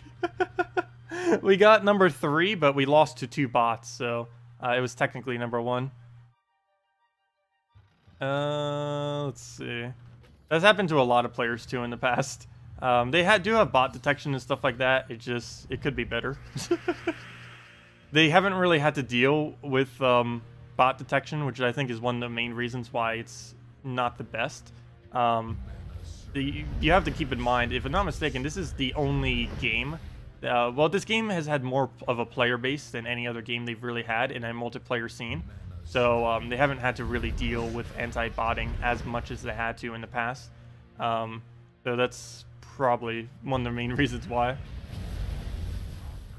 But yeah, I don't know how big botting really is still in the game. I haven't really been trying to do the leaderboard any. I don't know if anyone's been keeping tabs on it. I think it has kind of died down for the most part, but I really do not know. Because obviously botting doesn't really affect this game as much in a way, because there's only one thing that botting can really affect. There's 2 things. There is Guild Wars, and then there is the high scores for PvP. And since all battles are single player, you can't really see if anyone is botting, only on their end. That, or if they have like some kind of overly absurd PvP score. Like if they're going like 48 hours straight on a constant rate of play. That is normally an indication that they are a bot. Let's see, we'll go and he's gonna get Mercy here. He actually almost won. Actually, I think he did win. We could still win off of that. Never mind. I was gonna say, we could still win off of that if we got a loop going, but nope. Too much damage. Too much kill. You are a bot, beep boop. I always do that in every game. Because it's pretty funny. Because I'm always idling in RuneScape, even right now. In old school RuneScape, I have my account just idling doing something. And people always like accuse me of being a bot because I never reply back, obviously. Because I'm doing this and other stuff. Most of my gameplay on it, like 90% of my gameplay on that game, I'm not even actually playing the game, I'm just letting the game idle. I basically just use it as an idle game. Kind of like what you would use like some of the mobile games for, that kind of just idle on their own. But it's funny because people always call me bots because the game is mainly supposed to be played with you actually playing it. Whereas I just kind of click once and then the character goes for like 5 to 15 minutes, so kind of plays itself for a little while.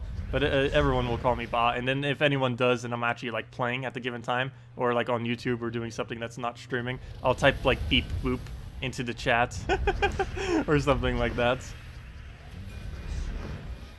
It's always funny. Let's see, we'll go throw that down. Get a Dragon Soul. What do we do? I guess we just go for Farish Raw here. Is the poke enough? Never mind. We go for poke and then we Farish Raw. That's match. Let's see. Today became level 1,400. Congratulations. Wait, are you on console or PC mobile? But received no bonus. Is there a link to those rewards? No. I don't believe we know what the rewards even are post 1,000. The only person that might know that information is the person right above you in the chat, Tacet's girlfriend, aka Techni. He might know. He is the highest level in the game. So if he doesn't know, no one knows, other than the devs. They have never publicly mentioned the stats beyond level 1,000. We know what they all are below 1,000, but we don't know any of them post 1,000, unless Techni or someone else has been keeping track of them. But he's the highest level in the game, so he might know. Oh, you just asked him. Oh, never mind. Well, I guess that works too. But yeah, he's the only person who would really know that, unless someone else is really keeping track. Because there's very few people who's even that high of a level. Across all platforms, there's probably under 10 or a dozen people that are even that high of a level. I think there's like 5 or 6 on PC Mobile right now. Actually, there's a way to check. It's not the full list, but on PC Mobile, there are... Let me see... There are, I don't know how many there are on console to the slightest degree, but on PC Mobile there is approximately 4-ish people, anywhere from 3 to 4 people that are level 1,400. Oh wait, never mind. You are Geiger. So yeah, there's only 2 to 3 people. My bad. There's either 2, 3, or 4 people right now that are above level 1,400 or above on PC Mobile. And you are one of them. Actually, based on the high score thingy, you're actually in 2nd place. I have no clue if Ratbox has updated his thing, though. He might be higher than you. But in which case, you're either 2nd or 3rd right now as the highest level in the game. So very nice. Congratulations on that. Have you always been a high level? You kind of came out of nowhere on that leaderboard. Maybe you were like a few dozen down. Because I was looking at the top few, and I don't recall your name. Yeah, congratulations on that. Because it is quite a bit of a grind to get that high, that is for sure. Have you been doing EXP farming then? Just doing like explore and stuff? Or challenges? Because that's, to my knowledge, the highest way of gaining it. Just spam challenge on the highest difficulty you can do it on, like Warlord 3 or Warlord 2, depending on what you're running with. What do we do here? I guess we just drag us. Oh, he could actually win this. Okay, never mind. That extra turn saved us quite a bit right there. Should have enough damage to go through everything. My biggest concern was he would start barrier spamming, but he's already dead there, so don't even need to worry about that. And now we just throw this. Ooh, it's not going to die. Oh, yeah, well. Wait, how did it die? Oh, I forgot. This is a dragon. Aha, interesting. I didn't really think about that as a benefit on this team. The fact that we get more damage due to the fact that he's a dragon. We get 3 additional damage to all enemies per Dragon Soul cast, which is actually 12 damage. You know what? That factor alone might actually be a good enough reason to keep it as the hero class instead. Let's see. Yeah, you probably always there. I was only really paying attention to the top few. So you're probably like number 5 and I just didn't notice. Pretty sure. Let's see. Yeah, there's actually a couple different leaderboards for the game. All that are on that website. I might eventually try getting on the Ascension one. The one where it basically tracks how many Ascensions you have and who has the highest ones in the game. Right now, I believe there's actually some people, like 1 or 2, let me go check, that has every single troop in the entire game fully ascended. I'm not doing that yet, but I will reach a point where I will be starting to do that. I'm just saving my resources now so that I'll have them for later to do such a thing. But right now, let me see. How many troops are there currently in the game? Let me just type a dot into global chat. There are currently 418 troops in the game. The highest person, yes, there are 1, 2, 3, 4, 5, 6, 7. Wait, did I count that right? My bad, 6. There is at minimum 6. Oh no, 1, 2. I can't count. 1, 2, 3, 4, 5, 6. Yes, it is 6. There are currently at minimum 6 people on PC Mobile that has every single troop in the entire game fully maxed out. Trinsol, Blast Soul. Wait, are they the same person? No, never mind. It's Trinsoli, Blast Soul, Namur, Shadow, Demon or Angel, and Drapian. So it's every single person with everything in the entire game maxed, at least according to this little thingy. Oh wait, what? Never mind. Oh, never mind. I was reading all of them as if it was the own troops. My bad. I said that completely wrong. Only Trinsoli. There's only 1 person in the entire game who has every single thing maxed. And almost all of them are interim right now, all the ones that are the highest. The main reason for this is because they have all the Guild War troops mythicked. My bad. Every single one I just mentioned, completely ignore. Only Trinsoli has everything maxed. Based on that chart, he's the only person in the entire game that's currently at that state. So that doesn't automatically update constantly, so there could be a few others as well. But yes, based on at least that leaderboard thingy, he's the only one. I think we're actually quite far away from being able to do that, but that's mainly because we haven't bothered trying to. Yeah, we're number 50 right now at exactly 400 mythics out of 418. Oh, we'll just throw the Dragon Soul there. Okay, well, just throw another one. Keep getting that going.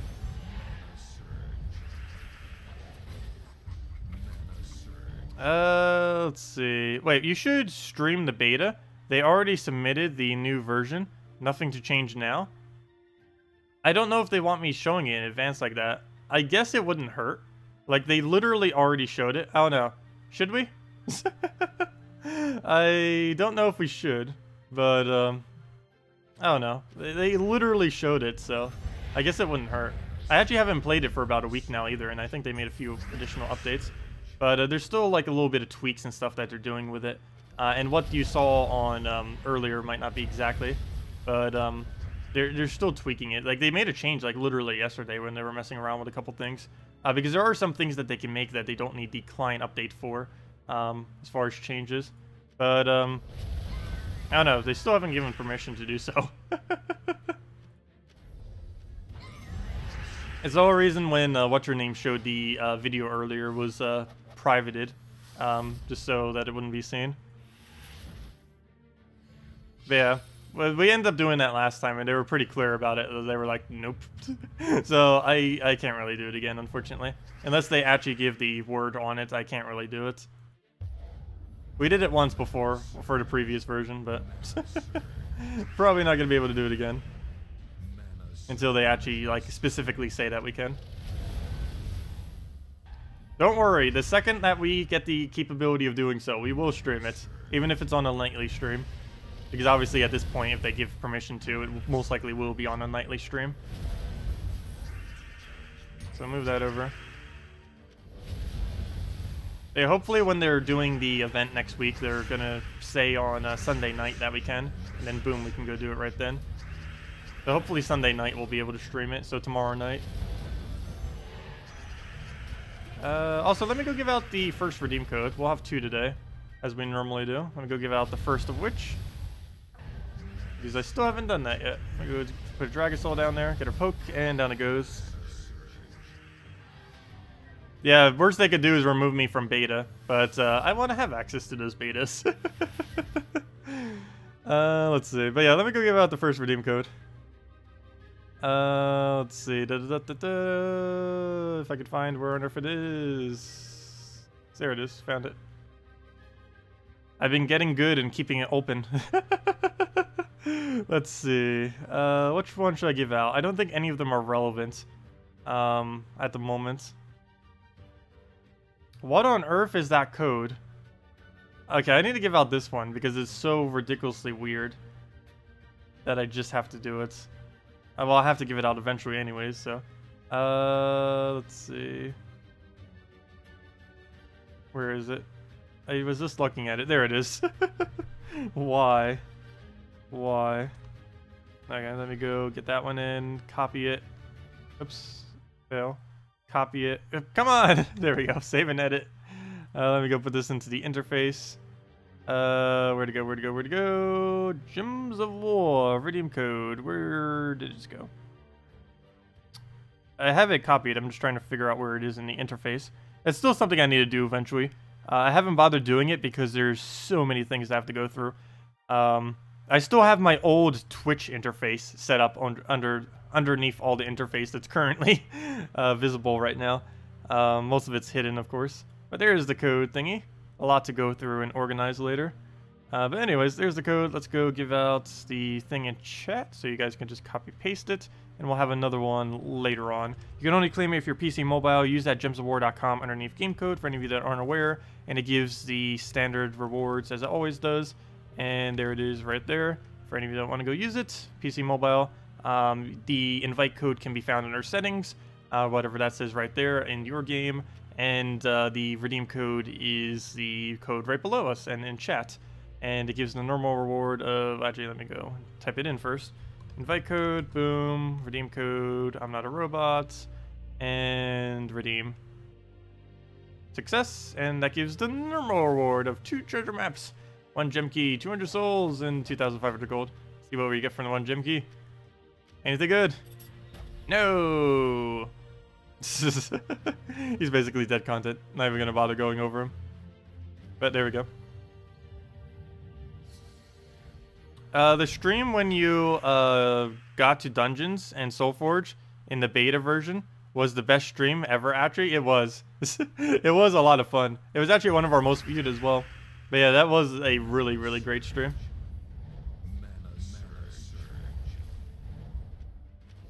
Unfortunately, I had to make it private, like, pretty much right after it uploaded, though. Because they were like, nope, you can't do that. But it was fun while it lasted. I'll go through that then. Yeah, hopefully they'll still let us do it. There's still a lot of room before when the patch actually comes out, so we still might be able to get it down. Just really wish we could have done it today. Well, we'll throw down the Dragon Soul. Get that down. There isn't really anything too special to show this time around, because obviously last time it was a lot more hyped because of all the newer features. This time it's basically just more UI changes for the most part, and the few mechanical changes that were changed I can't really even display properly to show if I was, because it's not connected to the live servers yet, so I can't show like if it's 27 out of 30 Guild Wars and a few other small changes that they might have made that I really have access to, because the guild on the beta version is impossible to even go up to that many, because there's not that many people on the beta. So it'd be impossible to have a guild with 30 people in it.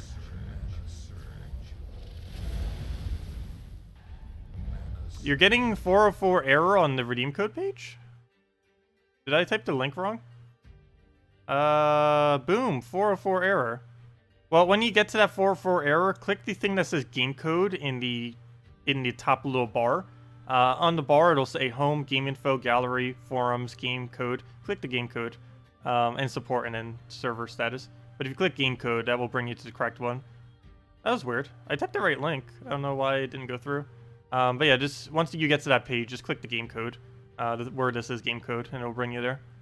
But yeah, I don't know why it didn't work. It didn't work for me either, which is odd when I clicked on my own link. I do not understand, but yeah, just click on the game code and it'll bring you there to the proper page.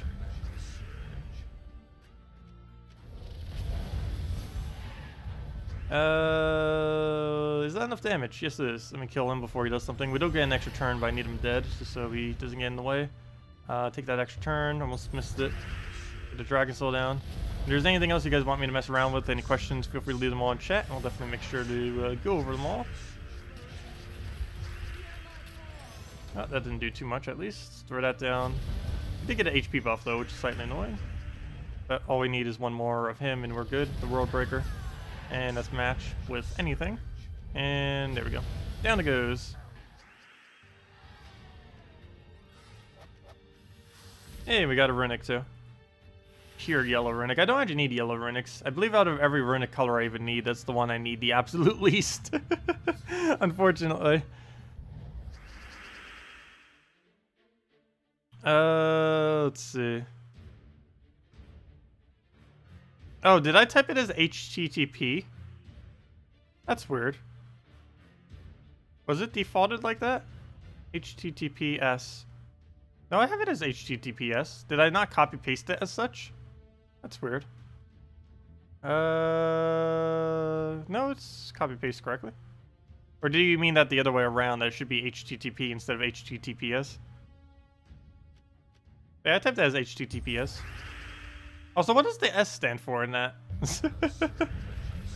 I never recalled it ever having an S. What do we do here? Go take the Brown. Oh, actually, I shouldn't have done that. He's gonna Scion us randomly. Oh, S stands for secure. Oh, okay. Move the red over. What do we do with this? I think we just go for an explosion and hope we get lucky, because I have to deal with famine as well. Ah, we didn't get lucky. All we did was feed him into a one-shot. Let me just take the skull, I guess. Oh, we almost got full mana just from trying to take a skull. Interesting.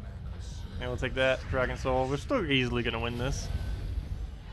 Or he should. It depends how he goes on the famine there. Gotta be careful. If he gets one more famine, he actually could still win. Oh, there he goes. No famine for you. We just Dragon Soul into whatever, and that's match.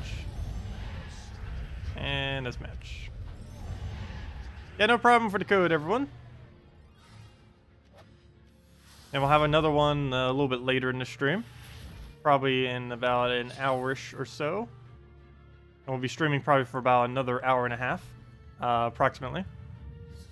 And then we'll take a small break just to eat up and such, and then we'll transition over to Puzzle Quest, and then of course we'll be back later tonight for more Gems of Alola with the Guild Wars and all that. So I should probably go do some more treasure hunt. I do want to get at least to, I think it was 50 because we need that for the small amount of resources.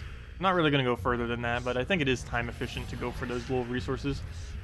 Any one of those keys could be the mythic we need in a future updates. And the next mythic is somewhat around the corner. It's the 22nd. So definitely get those keys stocked up for then. It should be pretty decent. Actually, let me go read what it does. Spoilers! Though there is a chance that it could change from what I'm saying right now, so do keep that in mind. But what it does is it freezes the 2 strongest enemies and reduces their magic by magic +0, and then summons a random fae. Do keep in mind, Queen Mab is a fae. This is a 25 mana cost spell, though. Wait, that doesn't do much for 25 mana cost. Freeze the 2 strongest enemies and reduce their magic by a lot. Basically boosted by her magic. But she could probably zero out their magic, so that might be what she's used for. Zeroing out the magic of your enemies. And then summons a random fae. You know what? That's actually a pretty high mana cost for that little bit of effect. Doesn't have any mana generation. Doesn't have any drain.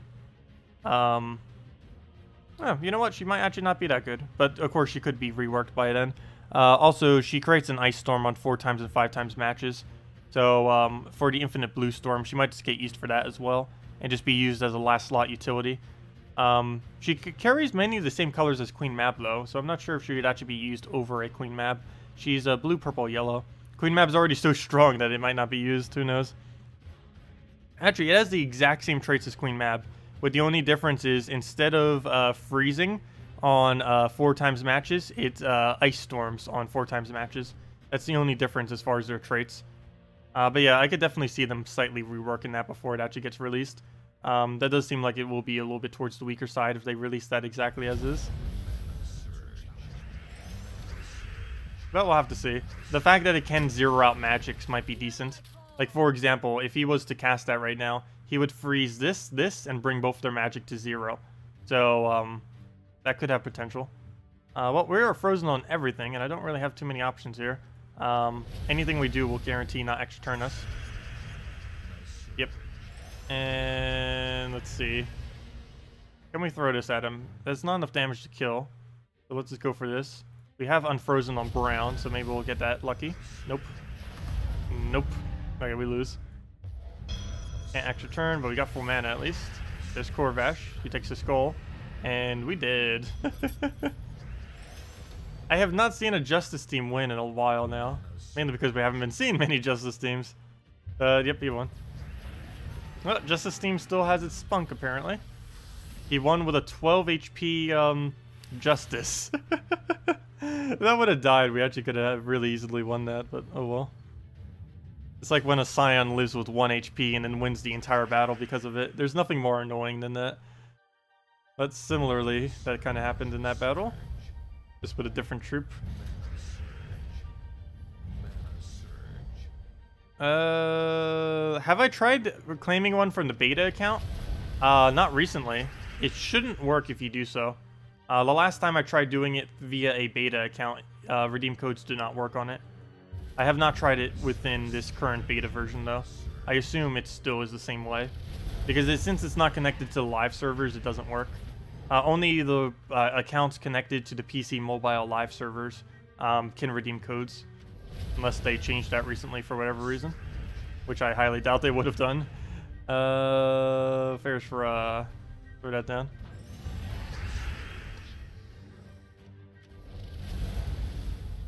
What's the best way to start getting kingdoms to 2 times? Any tips?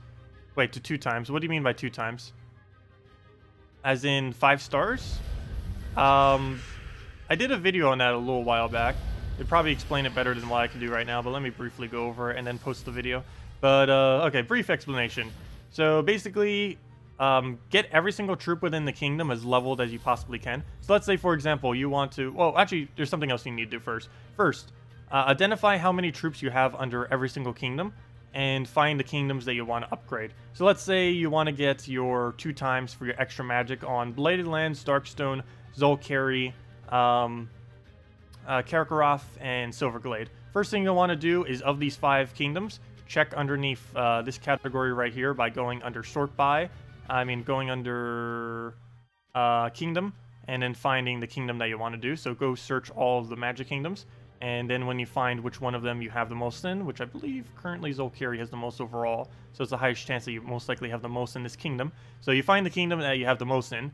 Now that you have found this, you'll want to basically level every single kingdom or every single troop within this kingdom to as far as they currently can based on their current ascension. So this one will be like level 17, get like 19, 18, blah, blah, blah, blah, and just level them all as far as you possibly can. From here, you will want to first trait basically every single one of them, then fully trait the commons, fully trait the rares, fully trait the ultra rares, then fully trait the ones you actually want to use. In the case of this kingdom, that would probably be the web spinner, and that's about it. And then from there, you should pretty much be at 5 stars, based on how many troops currently exist in every kingdom in the game. So yeah, just get them all leveled first. First get a lot of copies of the troops within the kingdom. Once you find one that has a decent amount, like 10 plus, like if you have 10 or more in this kingdom, then that's a pretty good starting place to try 5-starring it.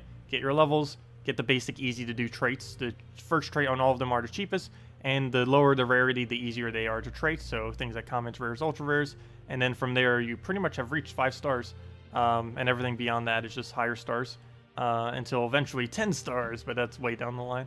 But yeah, that's basically all you have to do. Let me go get the link for that one video real quick. It explains it in great detail. It's still fully up to date, even though it's a few months ago when we did it. Let me see. 1 second. Should be the first thing that comes up when I go to my channel. Or not right when I go to my channel, but let me see. If I go over here and type in Kingdom Stars. Video Manager, Kingdom Stars, Wish this would load quicker. It loads so slow probably because I'm streaming. Kingdom Star. Oops, I completely wrote that wrong. Kingdom Power. Go with that. That didn't do it. Okay, Kingdom Star. That didn't. Oh, wait, there it goes. There it is. First one that comes up. I'm gonna go copy paste that one. No, stop helloing. Oh no, I clicked on secure randomly. Copy that, and there it is. There it is. There's the video thingy that goes over in detail.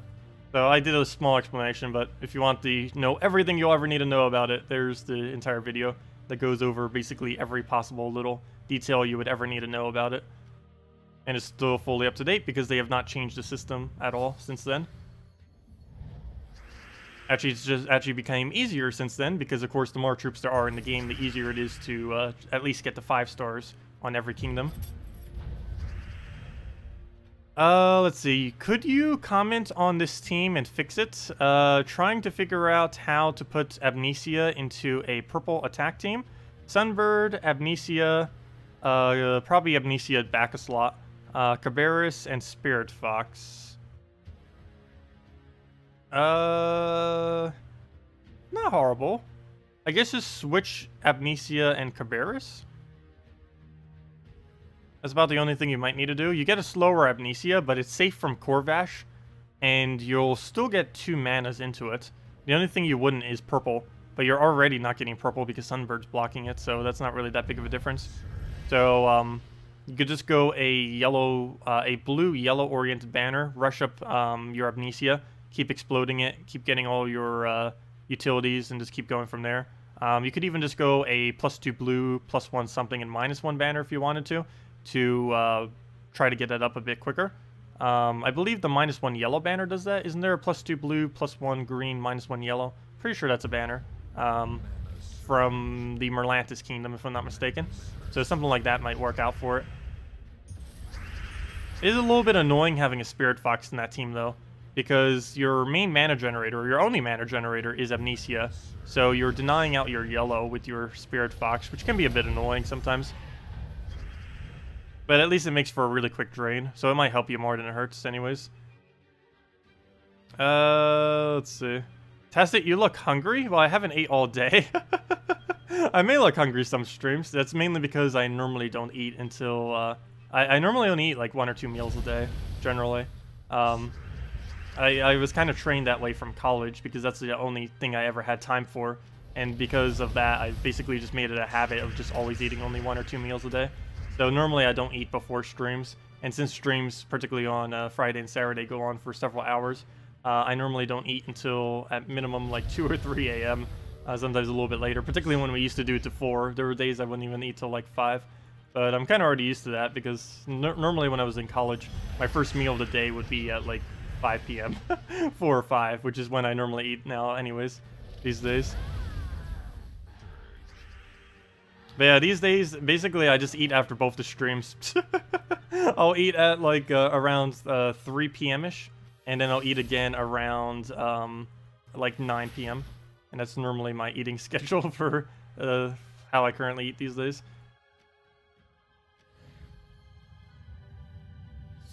Let's see.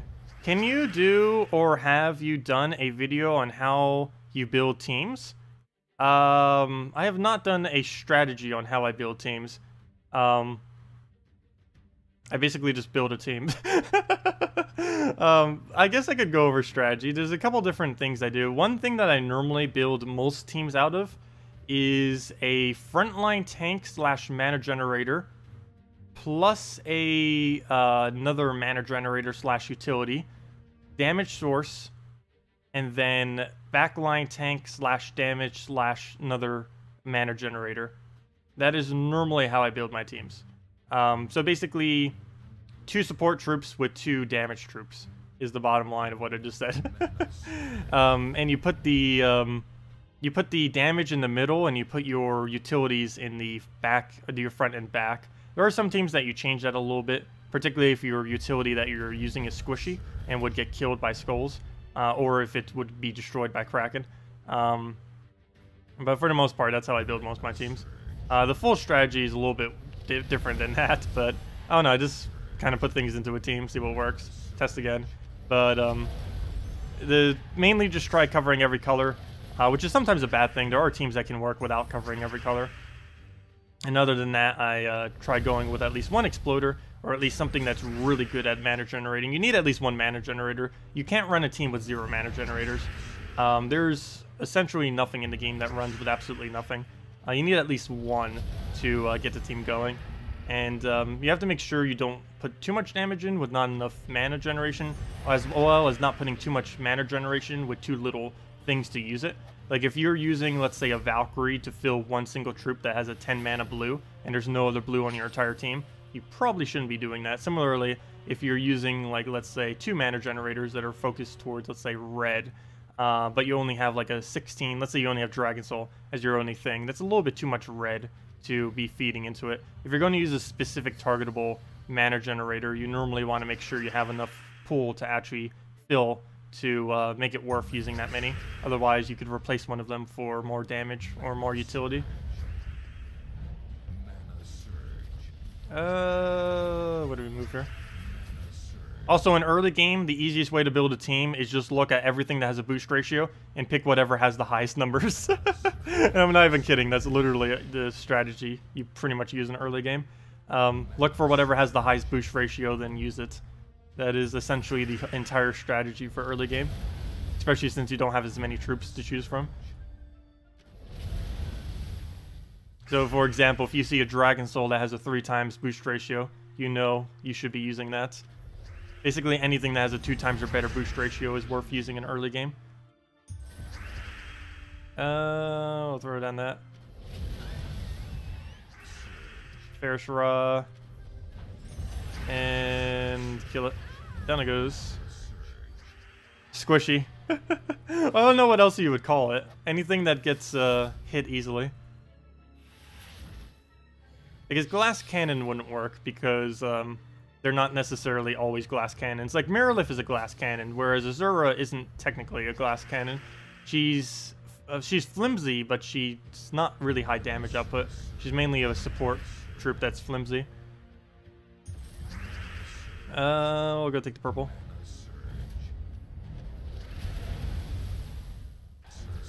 And we'll just Dragon Soul into, I guess the Ferris Raw if we have alignment, or not. Okay. One thing I really like about this particular team is we actually don't need Ferris Raw, but he's useful still. Because some teams you don't need him, and he's also not useful. But in this team, he actually gets to do something, which is nice. Not to mention we get a bunch of souls from him, which is even better. How's our leveling looking right now? We're getting there. 1,198. I did say by the end of this week I did want to get, as in by the end of Sunday, I did want to get this account to 1,200. I think we'll be able to reach it. Even if not, we can go do explore for a little while. Speaking of leveling, let me go do something that doesn't level us at all. Let's go do a treasure hunt. How counterproductive to what I literally just said. It's like, we need to gain EXP. Let's go do something that gains literally no EXP. There we go. I'm gonna move that down. Oh, a lot of cascades. Move that. Take that one. Yeah, I don't need to play treasure map too much though. We just need to get the standard keys. We get 2 gem keys and 2 event keys. 2 gem keys and 2 event keys. We're playing this for like 30 minutes this week. Actually, maybe more towards an hour, but that's definitely worth it. Plus, I think we got 10 gems earlier. So for that small amount of time, it is worth it. Not to mention we're getting whatever we're actually get from the maps as well, which is a pretty trivial amount of resources, but they are reworking it in the near future. They have already mentioned. When that will be coming, I do not know. Maybe the next major patch will be bringing it. Obviously, next patch is a mini patch, so it's not going to be that big of a change for most things. Mainly just UI changes, of course, and all that. But maybe the patch around like February, March, somewhere around there, that patch will hopefully bring some changes with it. Because this has been dead content for a while now, the whole maps. At least in late game. Early on in the game, they're still really good because it's the best way to gain gems and a few other things. But for later on in the game, the amount of rewards we get from this, we could get like 2 to 3 times in one single PvP battle. It is particularly good for trait stones, though. You can actually get trait stones quicker in this than in PvP, though it is slower than Explore. So, yeah, you might as well just be Explore challenging. Not to mention Explore gives higher rarity. And you can also focus down specific colors by using challenges in Explore, whereas the ones you get in this are completely random, similar to how they are in PvP and a few other instances within the game. The only time when you actually get to technically choose what trait stone you're getting is in when you're specifically doing it within the kingdom. So if you're fighting like the challenges or the explore within a specific kingdom, because when you're fighting in a kingdom, there's certain drops that can go based on the kingdom, based on its color. So for example, Zolkari is green and purple, so it only drops green trait stones, purple trait stones, and arcanes of the green-purple variety, or you know, the only one that is green-purple. And that's the case for all the kingdoms associated with the color that it shows. Put that over. That one. Also, I'm just trying to go through these pretty much just as quickly. Trying to play through them isn't really as worth it, mainly because of the reward changes, or not the reward, but 4 times speed makes it less valuable to actually play out the maps than how they normally would have been. Which is one of the reasons I think they've also been wanting to rework the maps, because it doesn't incentivize playing correctly. With 4 times speed, it basically incentivizes the complete wrong style of play for doing treasure hunt, which is basically rush through it as quickly as possible without thinking at all. Treasure hunt was supposed to be like the really big strategy kind of thing, which it still is if you want to play it slower. It's just from a resource perspective, it is not worth playing them slowly. Even after all that, I think we only got like 6. Let's see, how many do we actually need? I think we need 25. I'm not going to do all of them now. Okay, we'll do one more so we get at least the next reward, and we'll do the rest later. Okay, let's go move that up. Get those cascades. So we need to have at least 30. That should be ridiculously easy. Actually, this is going pretty good map so far. We almost have all of them already just sitting there stacked up. So that's good. Nice extra turn out of nowhere. Move that up. That one over. What else we need? Oh, didn't take the 4 times there. Move that one over. Take that one. Wow, it's pretty funny that sometimes how different some maps can be from another, simply due to pure luck. Like you can go play the exact same way multiple maps in a row, and one map will be around a 30, and then the next one could be something like 100, playing the exact same strategy with the exact same kind of movesets. We can move that down. Alright, now we're starting to run out of board, mainly because I'm not trying to keep it with a lot of board. We'll move that over so we get the extra turn there. Take that one down. don't think we're going to be able to try for a vault. I normally don't even need to. You lose more value trying to get a vault in than you even get from the vault. If they do rework it, that might be one of the things they actually do as well. Incentivize the higher crates a bit more, like the red and vaults, because normally going for them actually devalues you more than you gain. Because if you were, for example, to build a red chest or a vault right now, you would actually lose value on them because of how few turns you have left.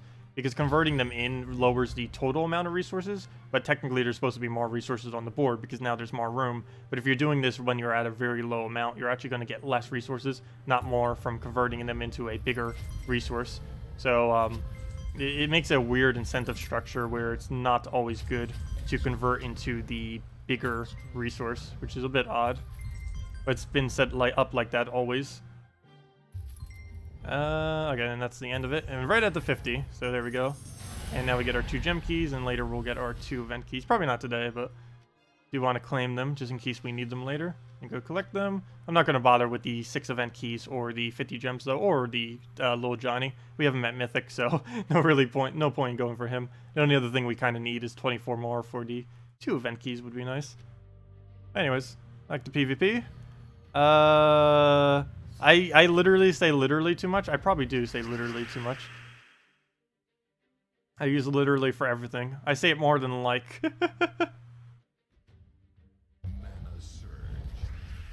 What can we do here? I need to go look up a book of phrases. Or synonyms and other thingies. Because I do repeat too many phrases too much.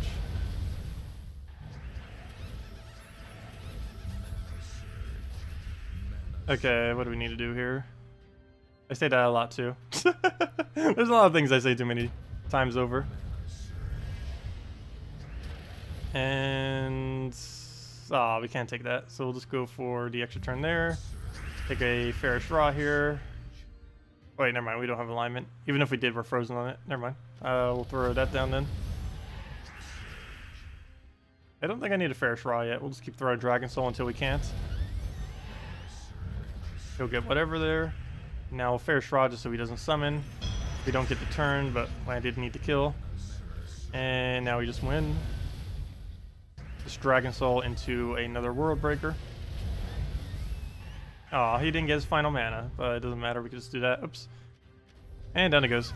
What do you think about being able to change your name? That would be interesting. I think they can already do that, if I'm not mistaken. Pretty sure, because I know they changed names in the past. There's no option within the game itself to be able to do so. But yeah, if you contact the Gems of War support and you request for them to change your name and or your invite code, I believe they comply with pretty much all requests. I don't think they deny anyone. I don't recall them denying anyone. But yeah, if you just send a support ticket, go to gemsofwar.com, click support, click submit a request, make like an account with that real quick. I think it takes like 1 minute, probably even less. And then just send a support ticket to them by the submit a request thingy. You can pretty much just change your name, and they get it done within probably about a week or so. So yeah, you technically can do it, even at this current moment in time. You have always been able to. It's just there's no in-game option to do it. I think they might deliberately do that just so there's not just a constant flux of people constantly changing their name, because that could get confusing. Because obviously, let's say every single person in my guild was to change their name. Well, how would I know who is who? So I'm pretty sure that's one of the reasons why. Oops, that's not the thing I meant to go to. I meant to click roster. Like, let's say like the top 10 people in my guild were to like all change their name, even though they've been here for a while. I might not have a single clue who a single one of them are. It's the same problem that happens with me, like remembering some of these names to the chat, because some people use a different name in game than they do as well. They use a different name on the game, and then a different name on the forum, and then a different name on YouTube, and then I get so confused. And I think that's the whole reason why they don't have it within the game itself, because if everyone could constantly keep changing their name, no one would know who anyone is. So it'd be a little weird. But yeah, it is technically possible. Just contact support, and they'll do it for you. Now it will cost you to change names. What? It's going to be a 200 gems option next interface update? Wait, it's in next patch? Or the one after next patch? Did they mention that in the stream? Okay, well, never mind then. I actually didn't see the full of the previous stream. I browsed through it just to kind of look at some of it, but I didn't actually watch their entirety of their previous stream. So I guess they might have mentioned that. I do need to start catching their Monday streams more often, because they do say some juicy information sometimes. Not always. But if Surian or Nimhane is on, they will most likely leak at least something interesting. Let's see. We'll go and, is that enough to kill? Yes, it is. So we get rid of Scion so we don't have to deal with that thing. And we kill Amnesia so it doesn't summon spam. Oh, good. We got the extra turn anyways. And we get to double cast it. Oh, well, too bad we don't have a triple. There we go. And the triple. Well, not all back to back, but close enough. And then it goes. Yeah, 200 gems seems pretty reasonable for changing your name. I'd probably never use it though. Maybe on some of my other accounts I might change it, but on this account I would never change it. Actually, I'm one of the people that still has the default name 2 for the invite code. There are very, very few people that still have that. Actually, I shouldn't say very few. Actually, just probably quite a few. But anyone who still has an invite code that is just a single word with nothing behind it is actually pretty rare. Because you have to have been not only the first person to ever claim the name, but you also had to have created it within, I think, the first year and a half of the game existing. Because they use a completely new format now that makes it impossible, even if you're the first person to ever claim a name, it still makes it impossible to have a clean-cut single-word name, I believe. I don't think it's possible anymore because it normally has a couple extra letters behind it just to make sure that people can't just keep claiming the codes for everyone. Because there are several people that still, or I should say dozens, hundreds, thousands of people that still have those. But yeah, anyone who still has it, that's actually somewhat rare because it's impossible to have an account anymore that has it, or at least a new account, I should say.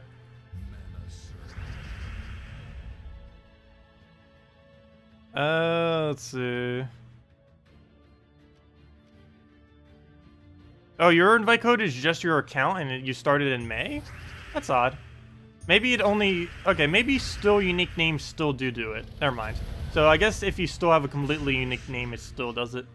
So yeah, if you're the first person to ever claim a certain name, your name will be like that then still. I could have sworn that it wasn't like that, but it could have been just because I was testing on the beta version. So maybe it does it slightly different on the beta. That or the name I happen to have chosen was already taken for whatever reason. I ended up doing something really random though. I assumed it wouldn't have been taken. Maybe a bot ended up taking it. Who knows? What is that? What is this image of which you show me? Let's see. The image you showed me is broken and does not work.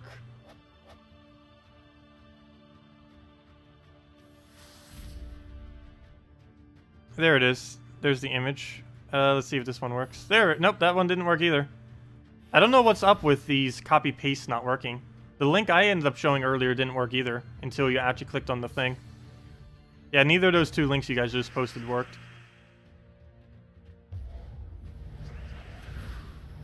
I have no clue what's up with that. That is really strange. Like, every copy-paste link isn't working almost.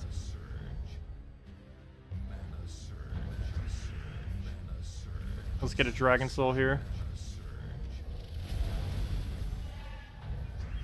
You're having a difficult time making a pure purple attack team. Well, what do you have to work with? Building it around Azura is pretty nice. And if you don't have Azura, you can get her in about an hour from completing Merlantis Kingdom. Yeah, Azura into like a Spirit Fox and like 2 other troops, you're pretty much good to go. Especially if your Spirit Fox is fully traded. You just use her as your mana generator, and Spirit Fox to do some damage and to keep the enemy at bay. And then whatever other 2 you use, you either use for damage or to help the Azura keep her mana up. You have her, but you need souls to farm her up. Well, you can do that for a little bit in Arena.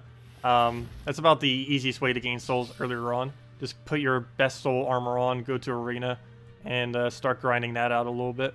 Oops, I didn't want to draft. I keep forgetting. It brings you right into a draft now. There used to be a delay period on it, where you could just click on a thingy. Also, they need to fix this when they go and change these. You can't actually see what you've chosen. So, for example, if I click Dwarven Miner, I can't see that I just chose a brown. So now I don't know what color I need to go choose here.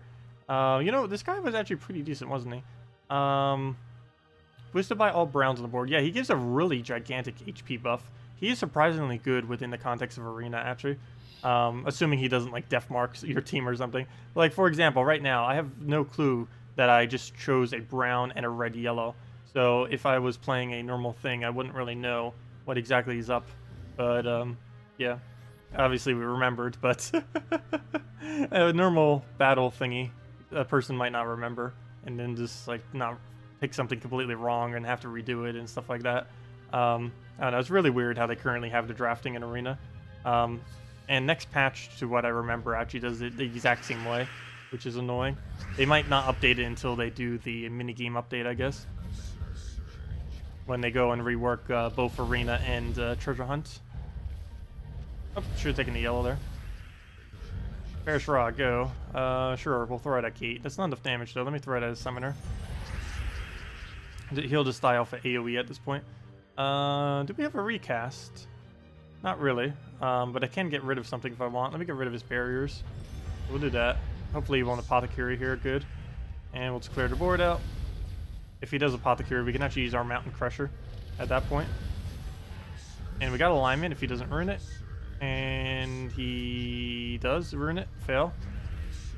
But we'll still kill it. Actually, we can just kill it off explosions. Enough skulls will hit it to kill. And that's match. Oh, see ya, SPM. Have a good day. Just paste it at this time. Wait, what is that?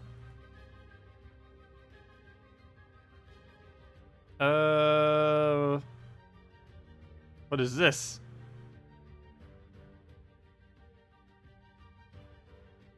Let's see. Wait, what are you showing on this? Oh, change name. Oh, it did have a change name function. Interesting. It does. Also, that video is public. Gasp. Yeah, I don't want to do it, though. Because they were like, no, don't do that again when I end up doing it. But, yeah. That is interesting. It does have the change name function. That's cool. Some people have requested to have it in-game in the past, so I guess they finally decided to implement it. Because they were probably getting tired of having to do support tickets. So instead, it's like, here, have a button. Here's a function for it. Go change your name yourself. And we'll just charge you some gems for it. That is one thing that does charge gems that I am perfectly fine with charging gems. There's really only one thing that currently costs gems that I do not care for, which basically everyone doesn't care for, and that is changing hero class. Every other instance of gem cost in this game I don't mind whatsoever. But that one is a pretty annoying one, though. The having to spend 50 gems just to change your hero class. Because it decentivizes ever changing them, which is what they're going for, but the problem with that is the way the game is currently set up, it incentivizes changing your hero class because of Guild Wars, yet you can't really do it. Or at least not without spending way more gems than what you should realistically have to spend. Really shouldn't have to spend anything. I wouldn't mind them putting a gold cost to it, though, or something. Like 10,000 gold or 50,000 gold. Actually, that might be a little much for some newer players. But some kind of gold value on it. But not gems. What do we even poke here? I guess I just throw first slot. Wow, that was actually enough damage? I wasn't expecting that to actually kill. I was expecting to have to AoE it after. I guess it doesn't make too much big of a difference having to AoE a little poke onto it. Let's see. We'll just Dragon Soldier. Get that down. See if we can get a, do we have Fair Shra around? Oh, let's throw that down.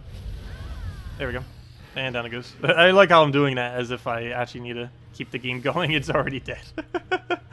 It's always weird when I try doing that. I sometimes, hey, JZG, we found you. Are you still here? Yeah, he is. We found your team. But yeah, it's funny when it's like, I don't even pay attention to the enemy team, and then it's like, oh, whoops, I already won. Why am I trying to think out this move? Okay, so let's take a red into a blue extra turn. Okay, we don't get the blue extra turn. What else we need? Take a red over. Take another red. We'll take it for blues. He'll Skull Distract. Oh, you're running a... That's actually an interesting team. You're running with the true damage double lowest hit up front, the mana generator plus extra skulls into a skull storm. Yeah, that combo is actually pretty good. The skull beard into Skyla. That's actually a pretty solid combo. And a Merline there for backline, anti-Kraken, and some silence. Interesting concept. And what do we throw at it? Should I kill it now? Should I wait? It has 40% chance to dodge this. Of course. Should I try again? Okay. There we go. Third time's the charm. Fail. Oh, that's why you use Gorgoltha. No. But yeah, as I mentioned, that is probably the one instance where we switch back to Gorgoltha with this team. Skull spam. Or went up against Skull spam. Because we only have 40% mitigation instead of the normal 75%. But there it goes. Well, I got a kill. And still has a Skull Storm going.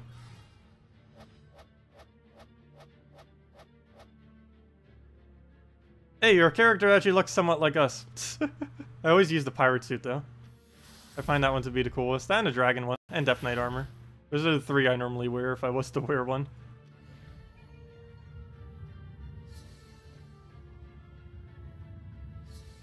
Oh no, they dead. Yep. That's pretty much how defend teams go these days. Gets completely destroyed by everything. Average win rate. I'm really curious what is the average win rate these days in late game. Like, with not taking any of the early game data. Like, just looking at people above level, like, 1,000.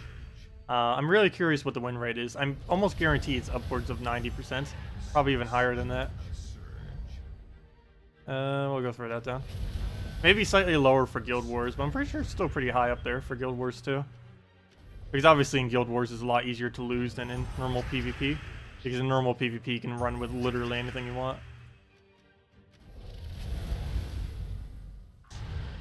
And down it goes. How many souls are we up to? Have we hit 500,000 yet? I know we were getting somewhat close. We still need 1 million plus. Yeah, we haven't hit 500,000 yet. We're not even halfway. Though, the Soul Forge probably isn't being updated for another month or two. So we still have time to farm them up. Though that does mean we need to be gaining like 1,000 souls per day. Which is pretty easy to do, I would say. Though that's on top of our expenses. So we need to be making 1,000 soul profit per day, I should say. After upgrading new troops and all that kind of stuff. So that's still not too bad. That's like what? I think that's around, on average, 15,000 souls per week is what we would need to do. So even just farming souls for 1 hour a week would actually be enough to reach it by the time they're probably going to add Soul Forge. Oh wait, no. That math can't be right. No, never mind. I did something wrong in that. Let's see. We need to get about 700,000 in 60 days, approximately. So what does that come out to? 700,000 divided by... Actually, let's say 1 million because of all the expenses we'll have during that time. So 1 million souls divided by 60. That means we'd have to... No, that is correct. No, I was right. You'd have to earn about 16,666 repeating. So let's just say 17,000. You'd have to earn about 17,000 souls per day in order to... well, assuming if you have 500 souls. I was doing that based off of... But, yeah, about 17,000 souls per day would end up yielding enough to get the new mythic weapon by the time it most likely comes out. Or if you had, like, no souls, it would be more towards, like, 25,000 per day. And that's counting new troops coming in, too. So that would be able to fully level every single new troop that ever comes, as well.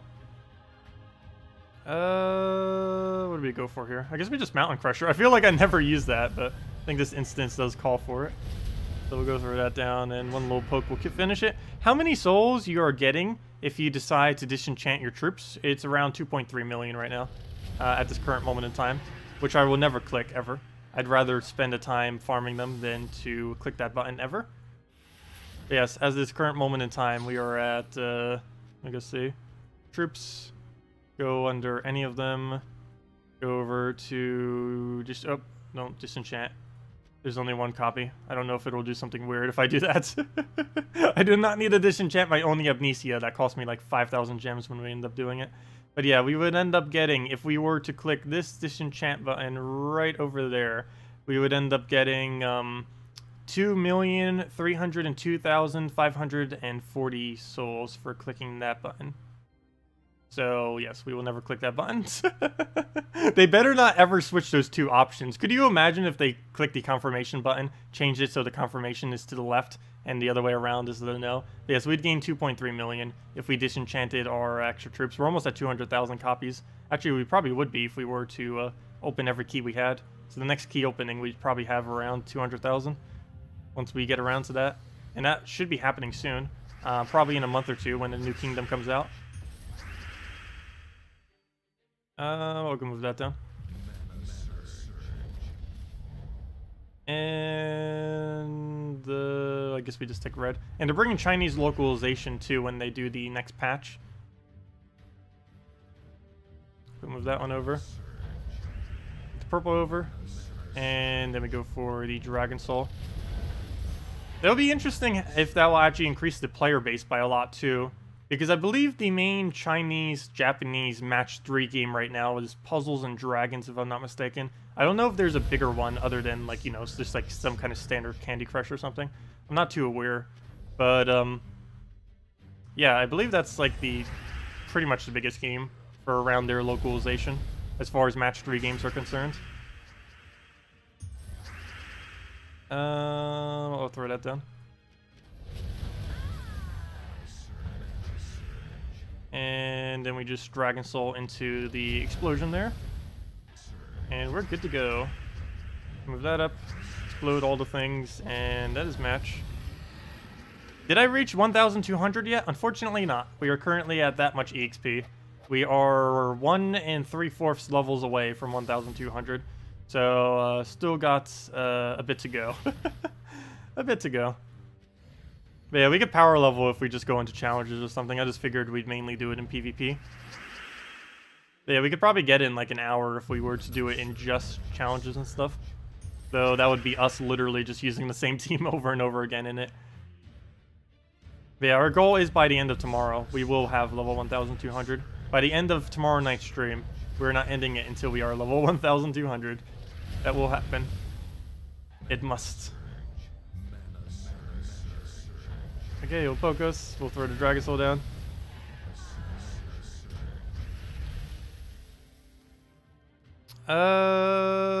Let's see. How many soul? Oh, never mind. Da-da-da.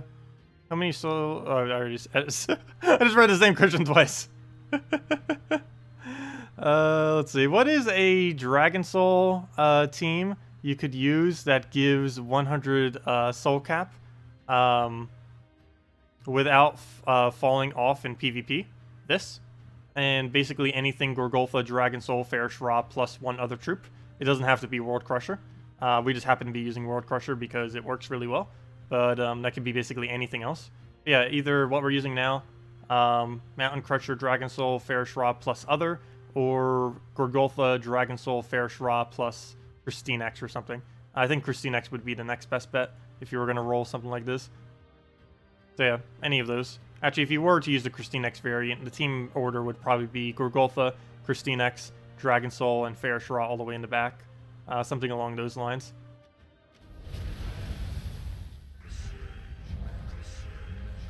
No bots in Asia? What are you talking about? When did I say there were bots in Asia? We'll throw the Dragon Soul down. He's gonna guess. Oh wait, you know what? I should have. That's bad. He can silence us. For whatever reason, he didn't. But good, he didn't. I don't know why I didn't bother disabling him, but down he goes.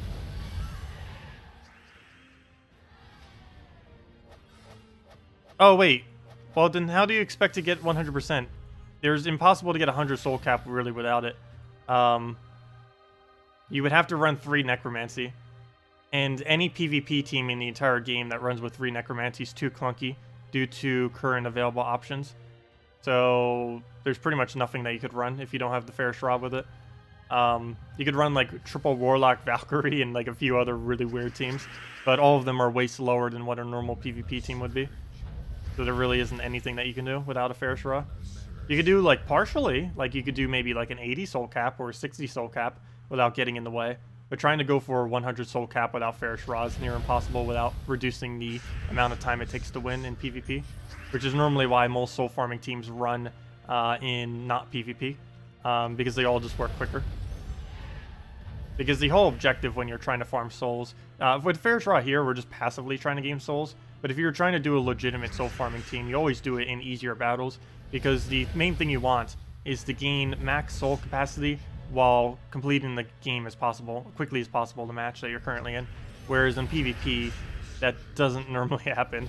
PvP battles tend to be some of the longest battles you can even do other than Guild Wars, and because of that, they're not really a good place to try soul farming within.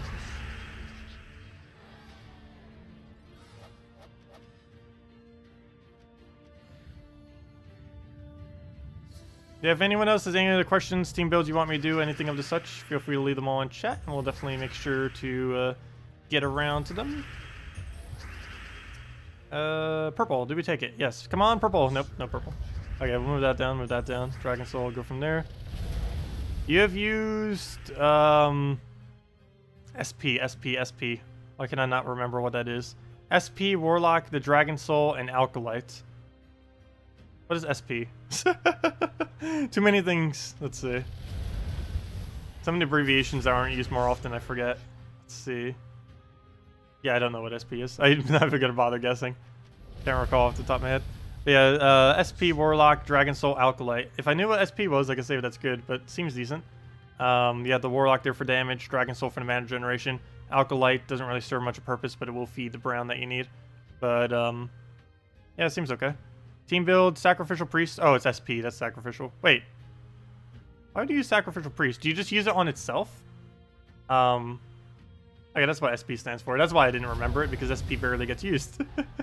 But yeah, Sacrificial Priest. I would not really advise it too much, but it does have Necromancy. But yeah, I guess killing itself immediately and trying for an Aberrath, I guess, is okay. The only problem with the particular team you just mentioned, though, is nothing has a summon. So you're going to kill something with it, but then not have any follow-up to summon in that location in case it doesn't make an Aberrath. And 70% of the time it won't make an Aberrath. Gold key challenge on your neglected free-to-play account. I don't even know if we have enough to afford that many keys. As sad as that might seem.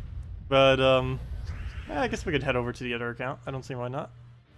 I'd want to finish out maps first on this though, just so we don't have to deal with it. Not to mention, I should probably go do some maps on the other account. Yeah, that account's been so neglected recently. Haven't had as much time as the previous ones to be able to work at it. Okay, what do we even do here? We'll take the brown into the reds. Try getting full Dragon Soul. See if we can get a Ferrous Raw in there. Just go for the Mountain Crusher. And what else? Oh yeah, we'll just explode everything. Get that going. Get ourselves free Ferrous Raw. Not for that much damage, but it'll be enough that an AoE will clean up. And then we just kill it with AoE. Could take in the browns too. Could have full mana on him, though he did get it regardless. That works. We'll just Dragon Soul clear. See what else we can get here. Get another crush, and that is match. Oh, what was your team? Team build, Sacrificial Priest, and what? Well then, okay. Well, that's actually surprisingly not too bad. 4x Sacrificial Priest. As weird as that might seem. Mainly because he has the quick trait thingy on him. He starts with 50% mana. So let's go do this. No banner was mentioned, so I'm probably just going to double yellow.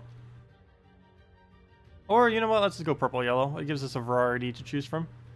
Where's purple-yellow? It's Pansville. No, it's not. It's Divinian Fields.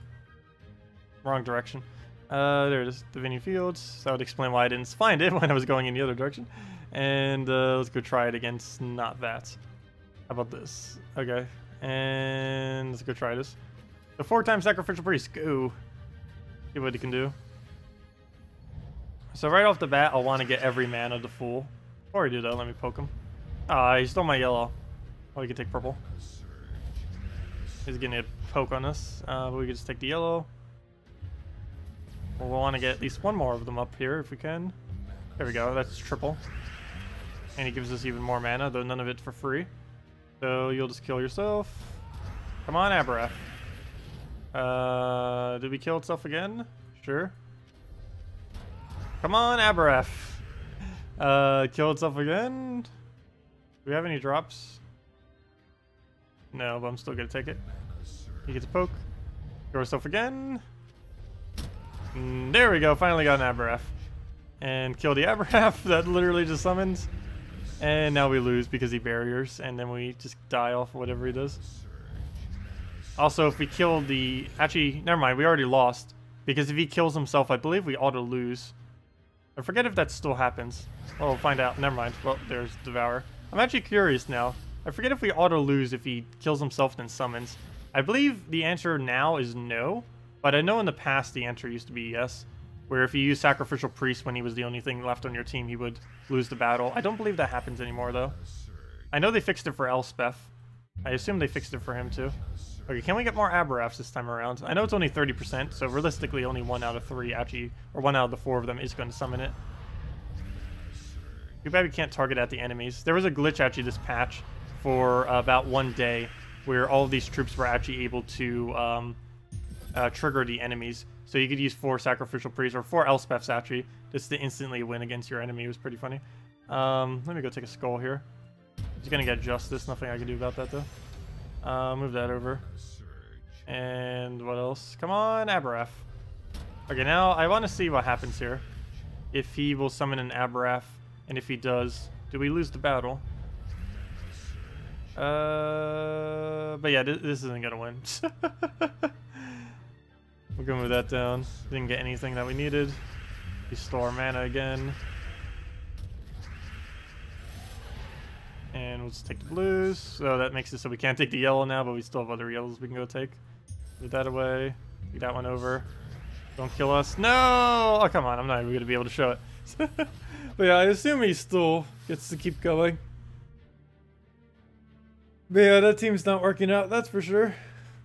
You'd be better off using like 4 times Bombot or something. Or 3 Bombots with something else. Why did he kill that Aberef? Why would you not kill that Aberef? Other than like to boost it up. Because the only thing you could do is just try boosting it, keeping it alive, get a really high attack value, and then killing it out. That'd be the only other thing you could do. But yeah, that team is awful. Even if we keep the Aberef, what's it gonna do? We get like 15 extra damage every single time he casts, and we'd have to take forever to cast with it. But yeah, 4 times Sacrificial Priest. Nope. Oh, you know what I should go try? Double Firebomb, double Bombots. Or triple Firebomb, or I mean, triple Bombot with 1 Firebomb. Because why not? Actually, that would be a lot better if it was with Apothecary or something, but still. Did he just win already? Wow, he got a lot of damage off quickly.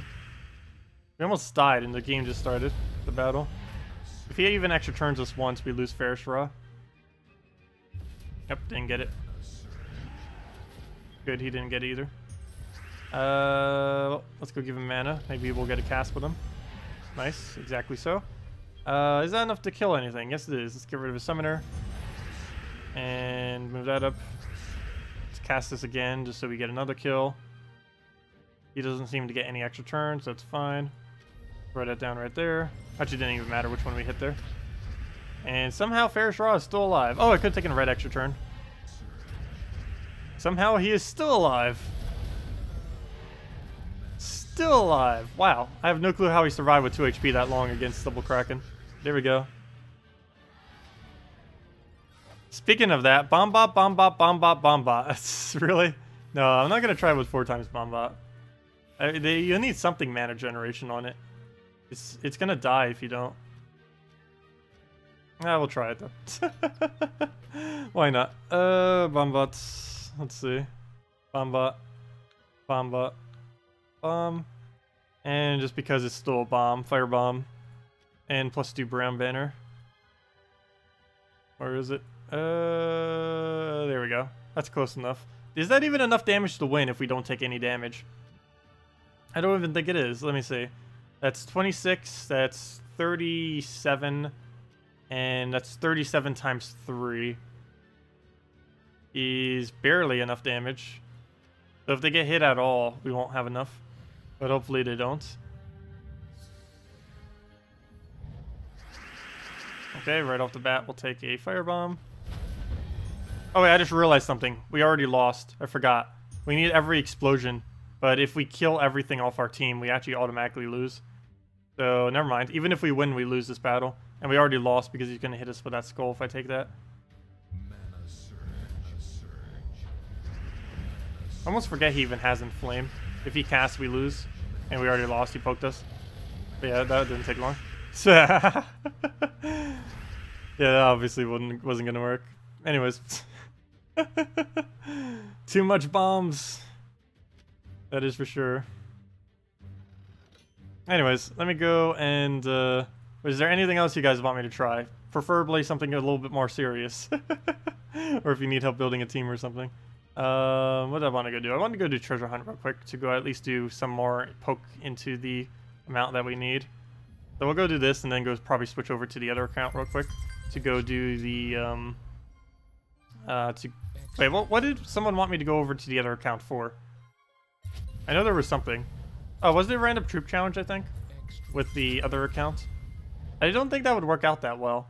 I think you would need base level 10 kingdoms to be able to do that efficiently, at minimum. But we can still try it, I guess. I've never actually tried doing it on an account with that low of stats. We definitely can't do our 3 trophy, though. We can't even do 3 trophy with legitimate teams on that account, let alone a random troop team. It would have to be like a 2 or 1 trophy, whatever is close to our actual rarity. It's also a bit harder because we don't have the levels into our troops. So the random troop... You know what? We might not actually even be able to do that. Because I don't have the souls to be able to make the... to at least base level the troops. Because if we do a random troop challenge, there's a possibility that every single thing we get is level 1. Which would make it near impossible to actually win with. There are plenty of teams that can win as all level 1. But the problem is when you're doing a completely random one, you would not be able to win as all level 1s. And I currently don't have the souls on the account to be allocating towards something like that. So never mind, we might not actually even be able to switch over to go do that. It doesn't have the resources available. Once we get a bit more leveled, we definitely be able to. I could do a random troop challenge off of gold keys on this. That would end up working. Let's see. We'll go move that one. But yeah, we will eventually cover random troops on the other account. I don't see why not. I just need to make sure I actually have enough souls to actually level some of them, at least to like level 5 or 10. But I don't even think we have enough to do that at the moment. Well, go move that. Take that one over. Take that one down. Come on, we've got to get at least 50. Let's see that 50. Okay, I'm going to get rid of some value here. We're not going to be able to reach it, even after sacrificing that. Oh, nope, we got lucky. Come on, we need more luck. Where can we try for more luck at? I don't think we have anywheres. I don't see a single spot where we'd be able to try for it. Oh, right here. If we get a double bag. Oh, you got double gold coin. Oh, nice. Never mind, that worked. I can try for a gold coin here. Oh, never mind, we reached it. Perfect, exactly so. Oh, that was a nice save. Out of nowhere, out of pure luck. There we go. Okay, anyways. Let's see. Your troops on this account are too powerful. That is somewhat of the case. But we can easily do that by doing commons onto a harder battle. It would still be kind of the same thing due to the difference. The problem is, on the other account, they're too weak. We have the inverse problem. Because I can't throw something with like 7 stats against something that can hit full AoE 20 damage or something. They would just instantly team wipe us the second they cast even one thing. Gorgotha, Hydra, Dark Priestess, and Loyalty. Interesting. Do you throw the Dark Priestess on Hydra, I assume? I have tried that before, but I tried it with first slot Hydra. I don't think I've ever tried it with a not first slot Hydra. Gorgotha, Hydra. Because now it won't die, the Hydra that is. And it'll keep barriered as well. Though that might be a bad thing, because then it never gets any damage from them. It'll make sure it doesn't die, though, for when we need it to keep its ability. Does it have a heal, though? Loyalty, yes it does. There we go. Loyalty will heal it perfectly. And there we go. Let's go give it a shot. Brown yellow banner, because Gorgotha. And see what we can do with that. Brown, yellow, brown, yellow. There we are, Drifting Sands, and should be good to go. Oh, let's go see what it can do. Gorgolfa, Banshee, Famine, and Furnace for yellow Guild Wars. Why wouldn't you use Hellcat instead? What could you trade Banshee for? Hellcat. Hellcat or Inferno King. Probably Hellcat, though. Hellcat's more control, Inferno King's more damage. But you'd in something like Guild Wars, you'd want more control than damage. If you were to run in PvP, you'd probably replace it out for Inferno King. But Guild Wars, I would definitely suggest the Hellcat there. Alright, let's get some of our mana. Let's throw that down. Oh, he does get an extra turn. Just trying to do one that wouldn't give him one, and there it goes. Boom. Free extra turn for you. Don't have a Gorgolfa yet, but we can go and throw into him if we wanted to give him a barrier. Then again, that's actually going to be more damage than he would even take normally, so I'm not going to do that. We'll throw that on him. And that completely backfired. But we'll go take that over. Start getting our Gorgolfa to full. And we'll just take that, get our Gorgolfa, and it should be good to go. Throw that down. Hydra should be ready in one more cast. Luckily the armor isn't broken yet. Let's see if we can get luckier on the skulls this time. Nope. Gives him an extra turn again. Well, that's not good. I guess we go to full mana soon. He's going to get an Furnace cast soon as well. We'll just move that over. Go poke us or something. Ow. Okay. Well, let me throw this down then. And now we just need to get some mana up again. We'll take the red and then explode the board. Got some blue as well. Nice. And as long as it doesn't die here, good. We'll throw that down. And one more cast should be match, or pretty close to. Oh, it didn't take the purple. Oh, it died. Yeah. It has potential though. I think the problem is I didn't cast Loyalty enough. By not enough, I mean I literally didn't cast her a single time. Because we do need her extra HP to make sure that not only do we have a higher boost ratio, but to not die would be good. Still winnable though. We could win off of skulls. Though we only have 9 attack value, but we could still explode the skulls for almost better value than even swiping them. Actually, now that we only have 5 attack, it actually is better to explode them than to even swipe them off the board. So we'll go do that. He'll do whatever. And we'll explode because it's more damage than taking them. And just keep doing that until we eventually win, hopefully, maybe. We have 5 attack value. That's all we need, though. Actually, I probably shouldn't be throwing that at skulls. I should be throwing that at brown or yellow. We'll go move that over. We have 1 attack, so we're pretty much stuck having to explode. Come on, live. You got this. We died, though. Oh, McGrim. You know, if he would have revived, we actually would have won. If he would have became a Ancient Horror. Okay, we lose at this point. Nothing we can do does any damage, so I'll just leave the skull for him, and then boom, dead. And down we go. Honor, Apothecary, double bomb bot. Oh yeah, that's an easy challenge. We can go do that. Let me go do the other team though first. The oh wait, never mind. That was just a question. So yeah, let me go do the team you mentioned then.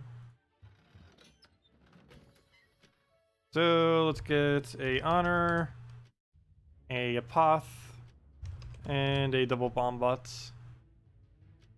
Now I just need him not to cast crack, and then we'll be fine. And banner, we switch to a green-blue just to make sure we can keep spamming the apoth. And should be good. We can also go double brown, but Apothecary gets up quite a bit slower. Oh wait, you know what we could have done? +2 brown, +1 blue, -1. Oh, never mind. We need to do that next battle. That would have actually been a lot better. I forgot. There's the Kraken banner, +2 blue. I mean, +2 brown, +1 blue, -1 purple. Which would have been perfect for this team.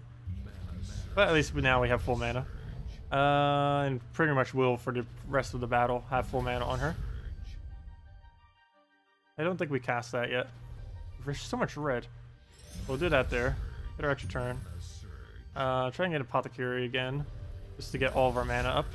Throw down blue, and now we should be ready to bomb bot.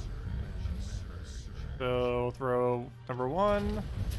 And then get the second one. There we go, team wipe. So lovely. Though if they have any revive, that team would have been so slow, because if they revive at all, we have to deal with every single one of them with no additional damage. We'd have to kill them with skulls only. Oh, I forgot to go change the banner. I guess it doesn't matter though. I actually prefer getting the quick Apothecary. Though it does give us a slightly slower everything else at the cost of quicker Apothecary.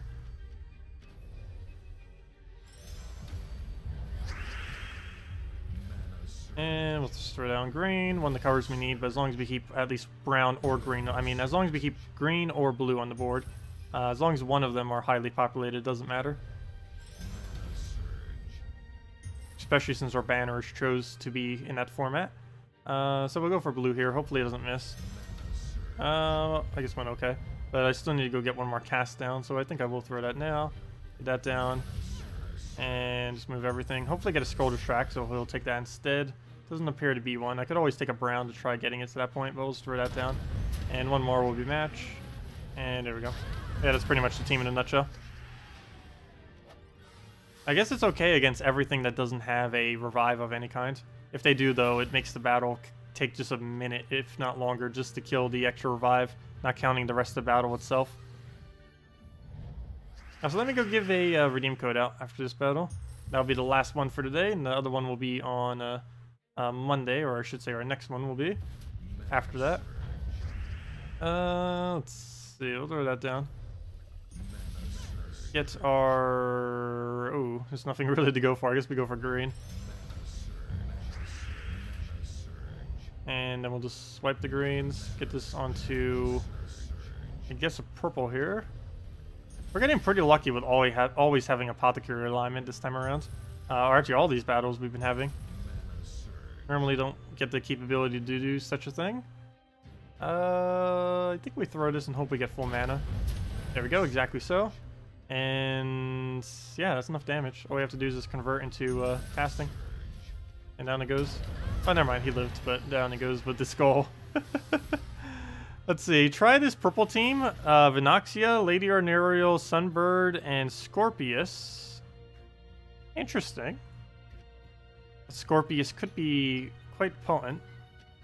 His traits aren't really doing much other than Impervious, though, due to lack of brown. Vinox. Though I assume maybe you might not have it traded, so that might be one of the reasons why you're running that too. Or you might not have him fully traded. Vinoxia, Lady Arnerial. We get the double combo right there with both of their spawn. We get the Sunbird for some damage. That is not how you spell Sunbird. I started doing Sunbird as one word, then started as two words. I failed that twice. And we need a Scorpius in back for the double kill. There we go. That does cover every color. Banner, we would need... Frozen banner? I think we could block Sunbird on one. It makes it slower Sunbird, though. I might just go with standard blue-purple.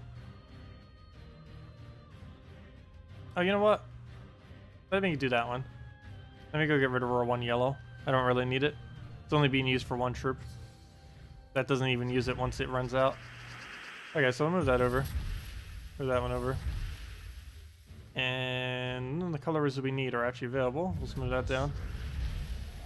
Oh, there we go. There's some yellow, but not exactly how I wanted there to be yellow.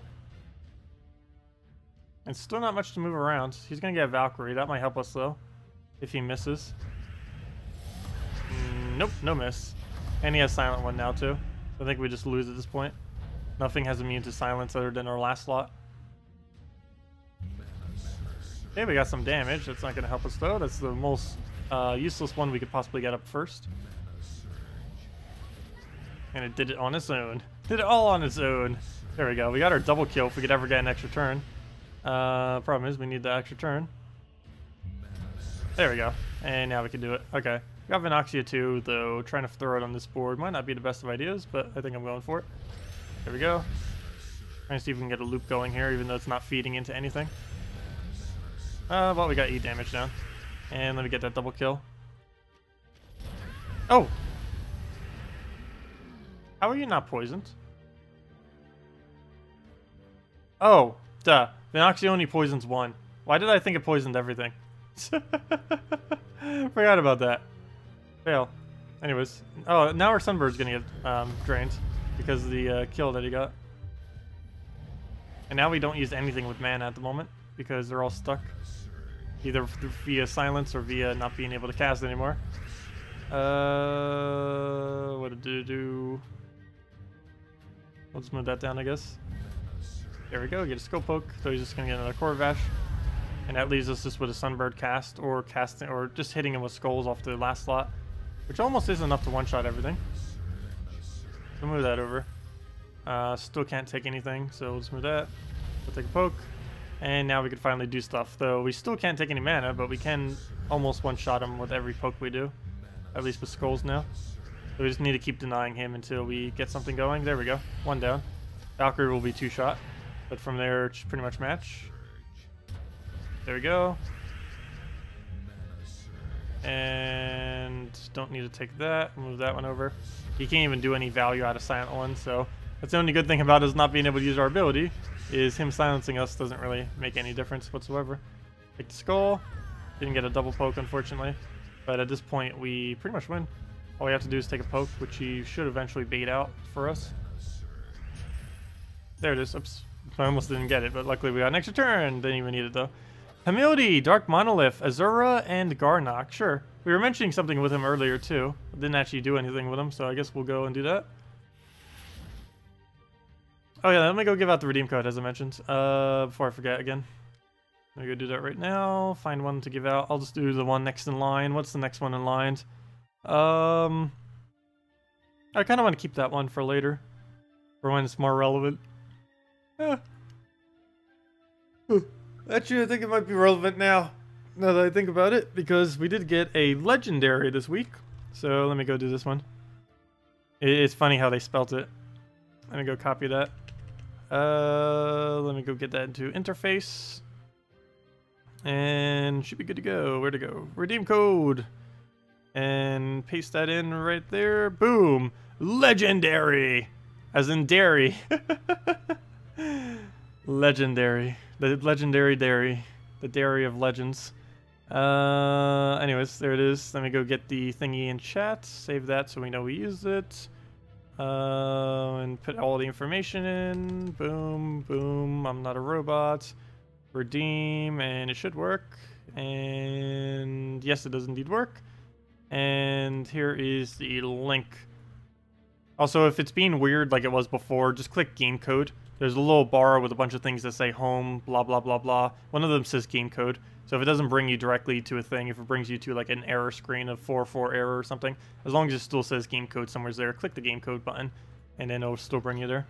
But yeah, you use that gemsofwar.com underneath game code. It gives the Steam reward as always. Anyone on PC Mobile can claim it. Your, let me take my tribute.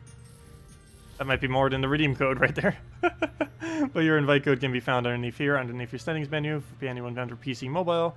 And it gives the normal reward of 2 treasure maps, 1 gem key, 200 souls, and 2,500 gold. That's about how many treasure maps we use this stream. Like 4 of them. And that's how many we've gotten from the keys. Hey, Enchantress. Good in the early game. Horrible in late game. And I already have all the copies I'll ever need of her. Anyways, let's move on to what was suggested. Hello, GSW. Welcome. Let's see. Yeah, it's fine being late, as long as you can come. And even if you can't, glad you're here. Glad you can make it. Where did it go? I hope everyone's been having a good weekend so far. Feels good that it's finally here. Let's go get everything in. Vinoxia. Oops, that is not how you spell Vinoxia. Also, that's not even the right team. That was the team we already used. Where's the other team? Humility is what I meant to do. Humility. Get that in there. Get a Dark Monolith in there, if I could spell Dark Monolith. There we go. Get in the Azura. And what was the other one I needed? Garnock. I really hate that some words are one word and some are two. Also, sometimes they're even more confusing. Like Garnock has a little thingy in between his names. Farish Ra has a dash between his names. Or wait, wasn't it a dash? Yeah, it has a dash between its name. And it's really annoying ones like that. Because if you try doing it with a space, like if we do Farish, it'll come up.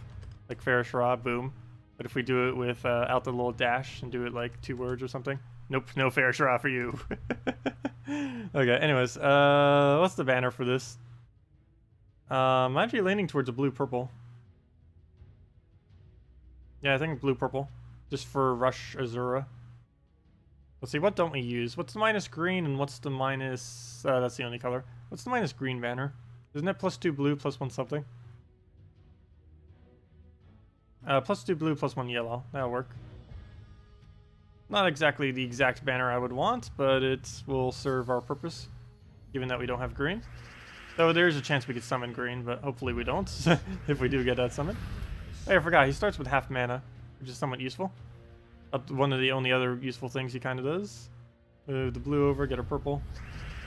Go right into that Azura. Do we have a drop for it? No, we do not, so we'll just move that over. Get our poke, get our explosion. Go from, aw, Scion, why? Well, we'll take our blue again. Too bad it didn't surge. The fact it didn't is actually really bad, actually. Well, we'll get some stat reduction if nothing else. Dark Monolith hasn't had the chance to trigger yet. And the half mana we got on him is actually just going to be negative at this point. So we'll throw our explosion here. Did not get an extra turn. He's just going to kill whatever he touches because of it. Well, that's not good.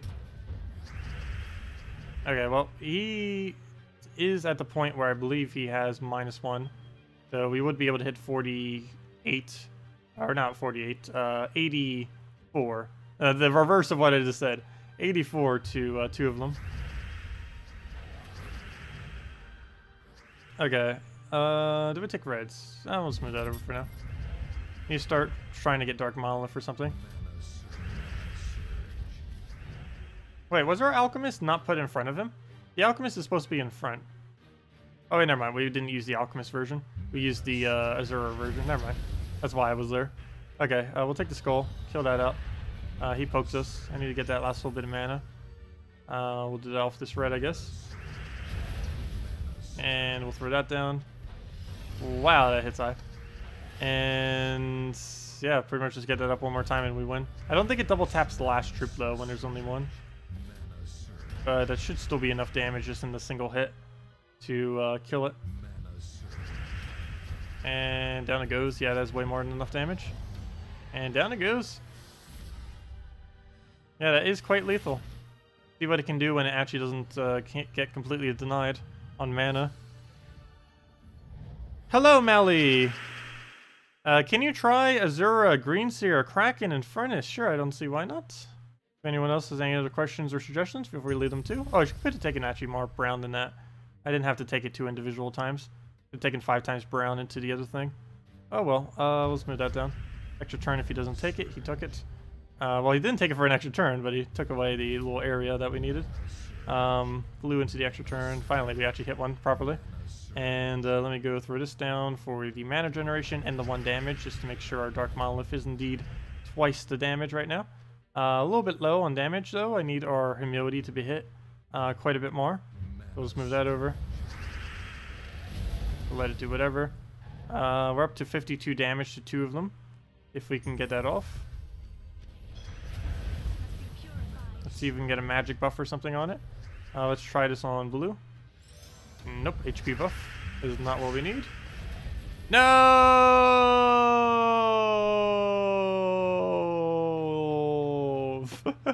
The whole team was built around you. You know, I think that's the first time I've ever even seen that weapon be used against me to do something like that. Maybe we can get the baby dragon to transform into Dragon Soul. Please, Dragon Soul. We would need to get pretty lucky. That'd be amazing, though. Come on, Dragon Soul.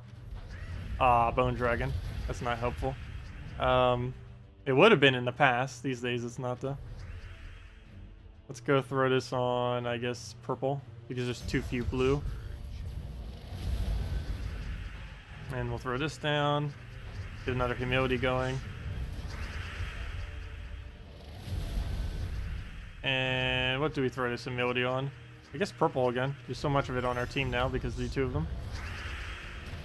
Okay, that dies now, but we can easily summon with a Garnock. Do we move the blue? Well, first let's take that. And what will he convert on our team? Nothing, apparently. He doesn't go for any. So we'll go take that out. He throws Dragon Soul. I need to get Bone Dragon here, just to throw it away. Any manas we could just take? No. So we'll throw that down, get that right there. And let's get our summon so we don't kill it.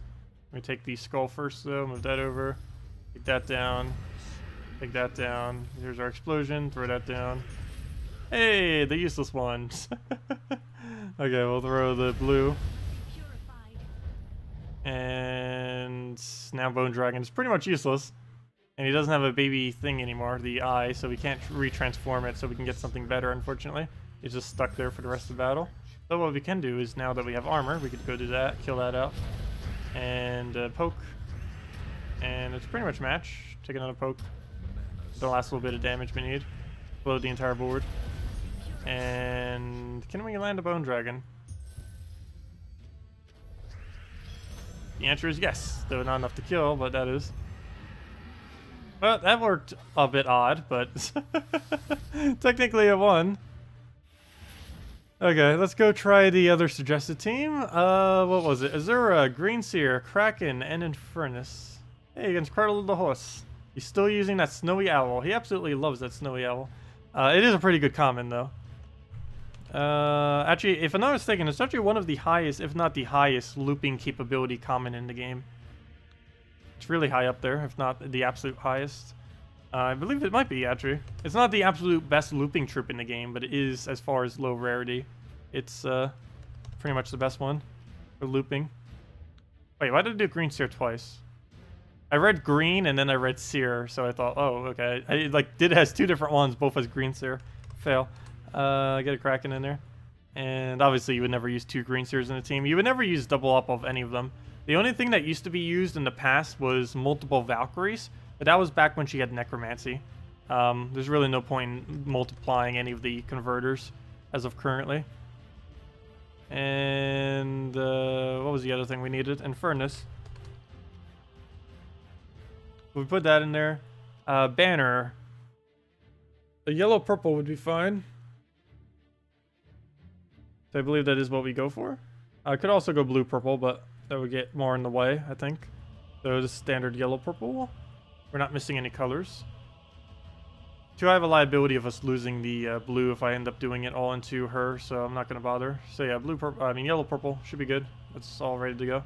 Let's go back into the fight, see what we can do then. Code dead in 9 minutes? Wow. That is pretty quick. I believe we did have about 80 viewers back when it actually came out. So, yeah. That would take out almost half the code immediately between that and global chat. And then once global chat gets their hand on it, probably doesn't take too much longer. They do not last that long, that is for sure. So it's kind of weird because the, you know what, that is a bit weird, because you know the ones that they give out on the dev stream, they actually last longer. I don't know if they give more claims to the one on the dev stream or what, but yeah, they do last quite a bit longer, the ones that they give out. It could just be because there's not as many people claiming them or what, but yeah, because normally someone from the stream previously, if I didn't end up getting it earlier, they'll mention one from the stream if I wasn't watching it. And it would still be working even if they gave it out like midway through the stream. Well, I'll go throw down the explosion. And what else we need to do here?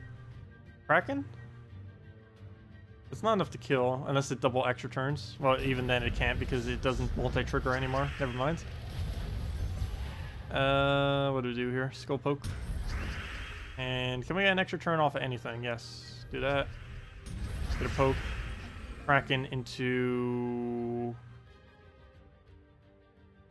luck. Nope, we didn't get it. Okay.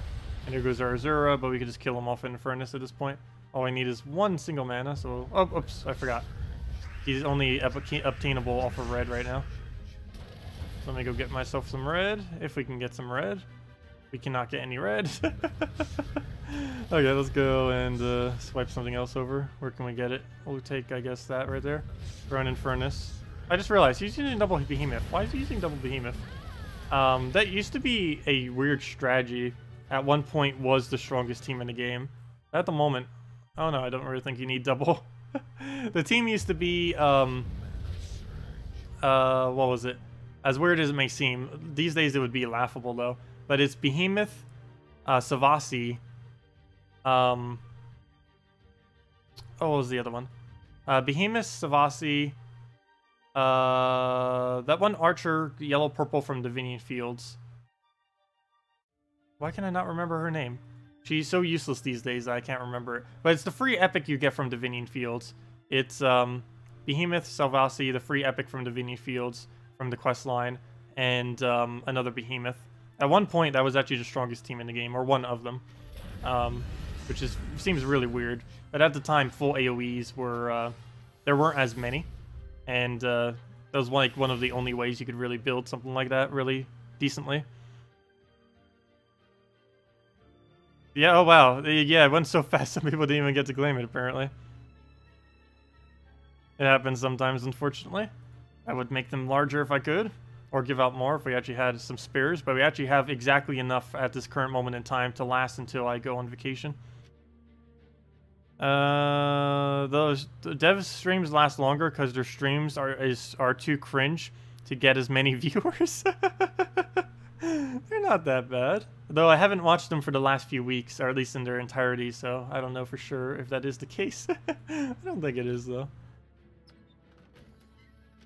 Anyways, where was I? I was doing the team that says good game well played is suggesting. He's doing the standard, or no, a different version of that.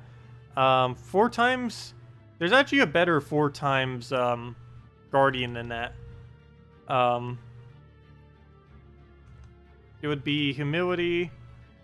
I actually don't use honor in it. It's humility, courage, justice, and we need one other, loyalty for the HP. The reason you do this instead of the honor is you don't want to armor buff your humility. You want him to have HP instead. Let's see, move that guy, actually move that there, there we go. Okay, so that's our team.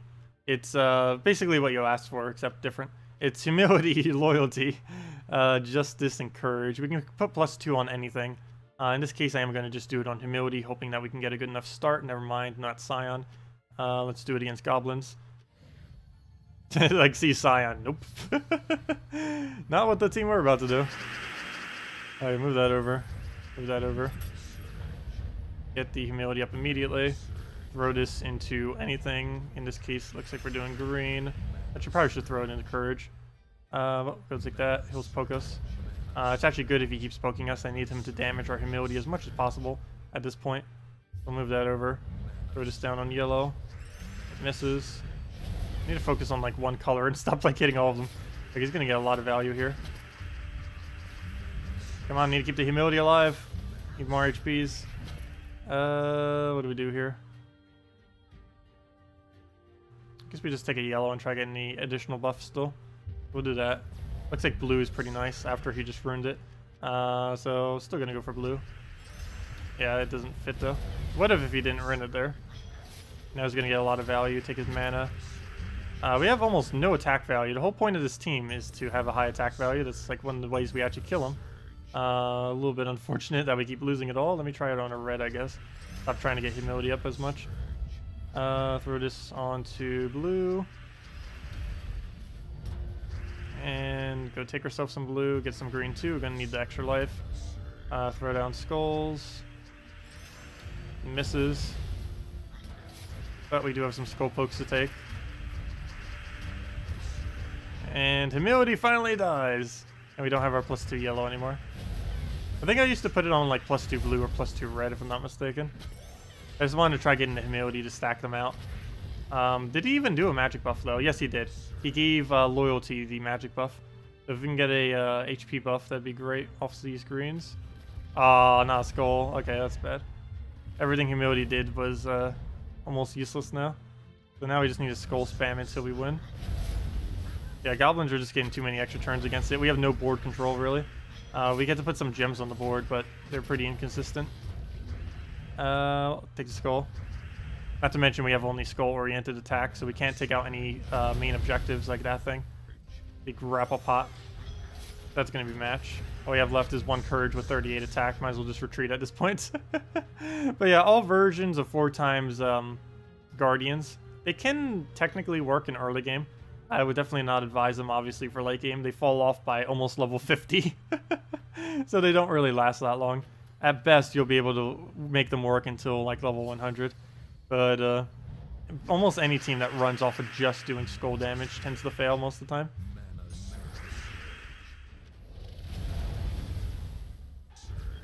It does get a lot of bonus, though. It actually has the highest bonus in the entire game that you can ever get from having a team composition. The only problem with it is the team composition is horrible. It's just because they're not made to be synergized with each other. They're made to be synergized with their pure color. We'll go through that down.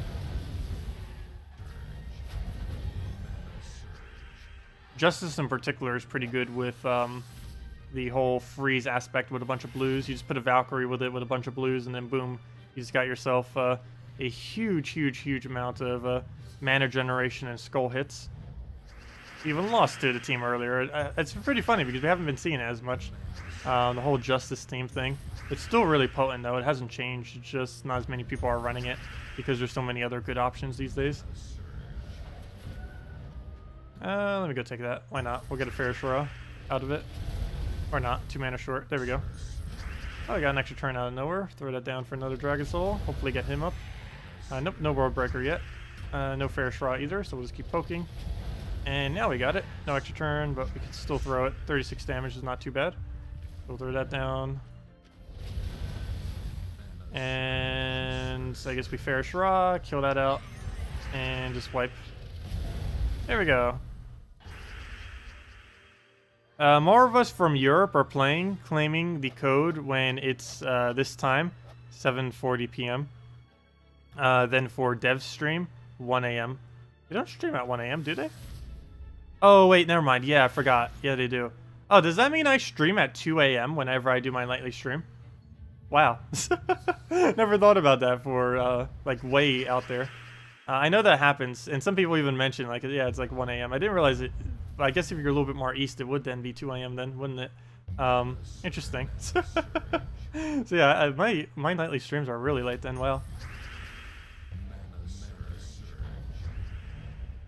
I'll throw down the Dragon Soul. But anyways, guys, does anyone have any other...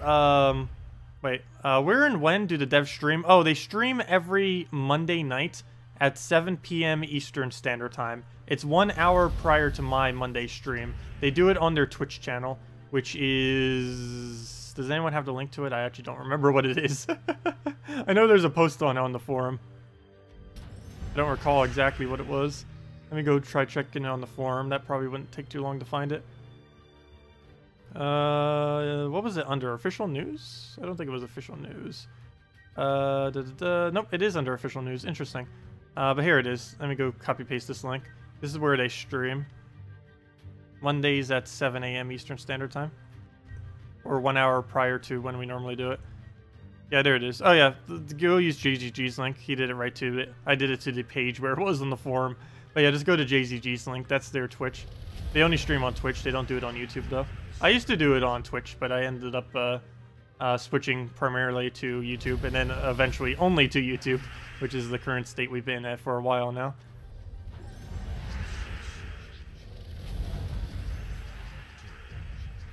You watch the streams the next morning? Yeah, sorry if I sometimes upload them a bit late. I try to upload them before I go to bed, but sometimes they'll either go up at a really random time if they go up automatically, if I don't manually do them. Because the way that they work is they still have to render like any other video, but the amount of time that takes can vary from anywhere from like 1 hour to render to like an entire day or two to render. So sometimes they don't get up in time or they go up in like a really weird time. Happens sometimes. I try to get them out like before I go to bed though, normally. More as often as I possibly can. Your Christmas vacation starts on Monday, so you might even get to watch. Oh, nice. Christmas vacation. I'll technically have mine, though it happens after Christmas. It'll be like my end of the year vacation, apparently. But anyways, guys, I'm going to be heading out for now. We will be back with Gems of War in 6 hours from now to go do the Guild War battles and all that. We'll be back in about 2 hours or so to go do Puzzle Quest, and we'll be doing that pretty much up until the nightly stream, where we're going to be doing the normal Gems of War stuff for the Guild Wars and dungeons. But anyways, guys, hope you all have a wonderful rest of your weekend. Other than that, we will be back tonight and tomorrow, same time as always, 8 p.m. Eastern Standard Time. Next redeem code will be Monday night as always. Sunday night we'll go over the new troop and all that. Monday we'll have the event video, and should be able to get the best teams video out by tomorrow. Since we don't do any morning streams, I'll easily be able to use that time allocated towards that. So since I'll have a lot more time available then. Anyways, guys, hope to see y'all later, and have a good rest of your weekend. Best of luck with everything, and goodbye.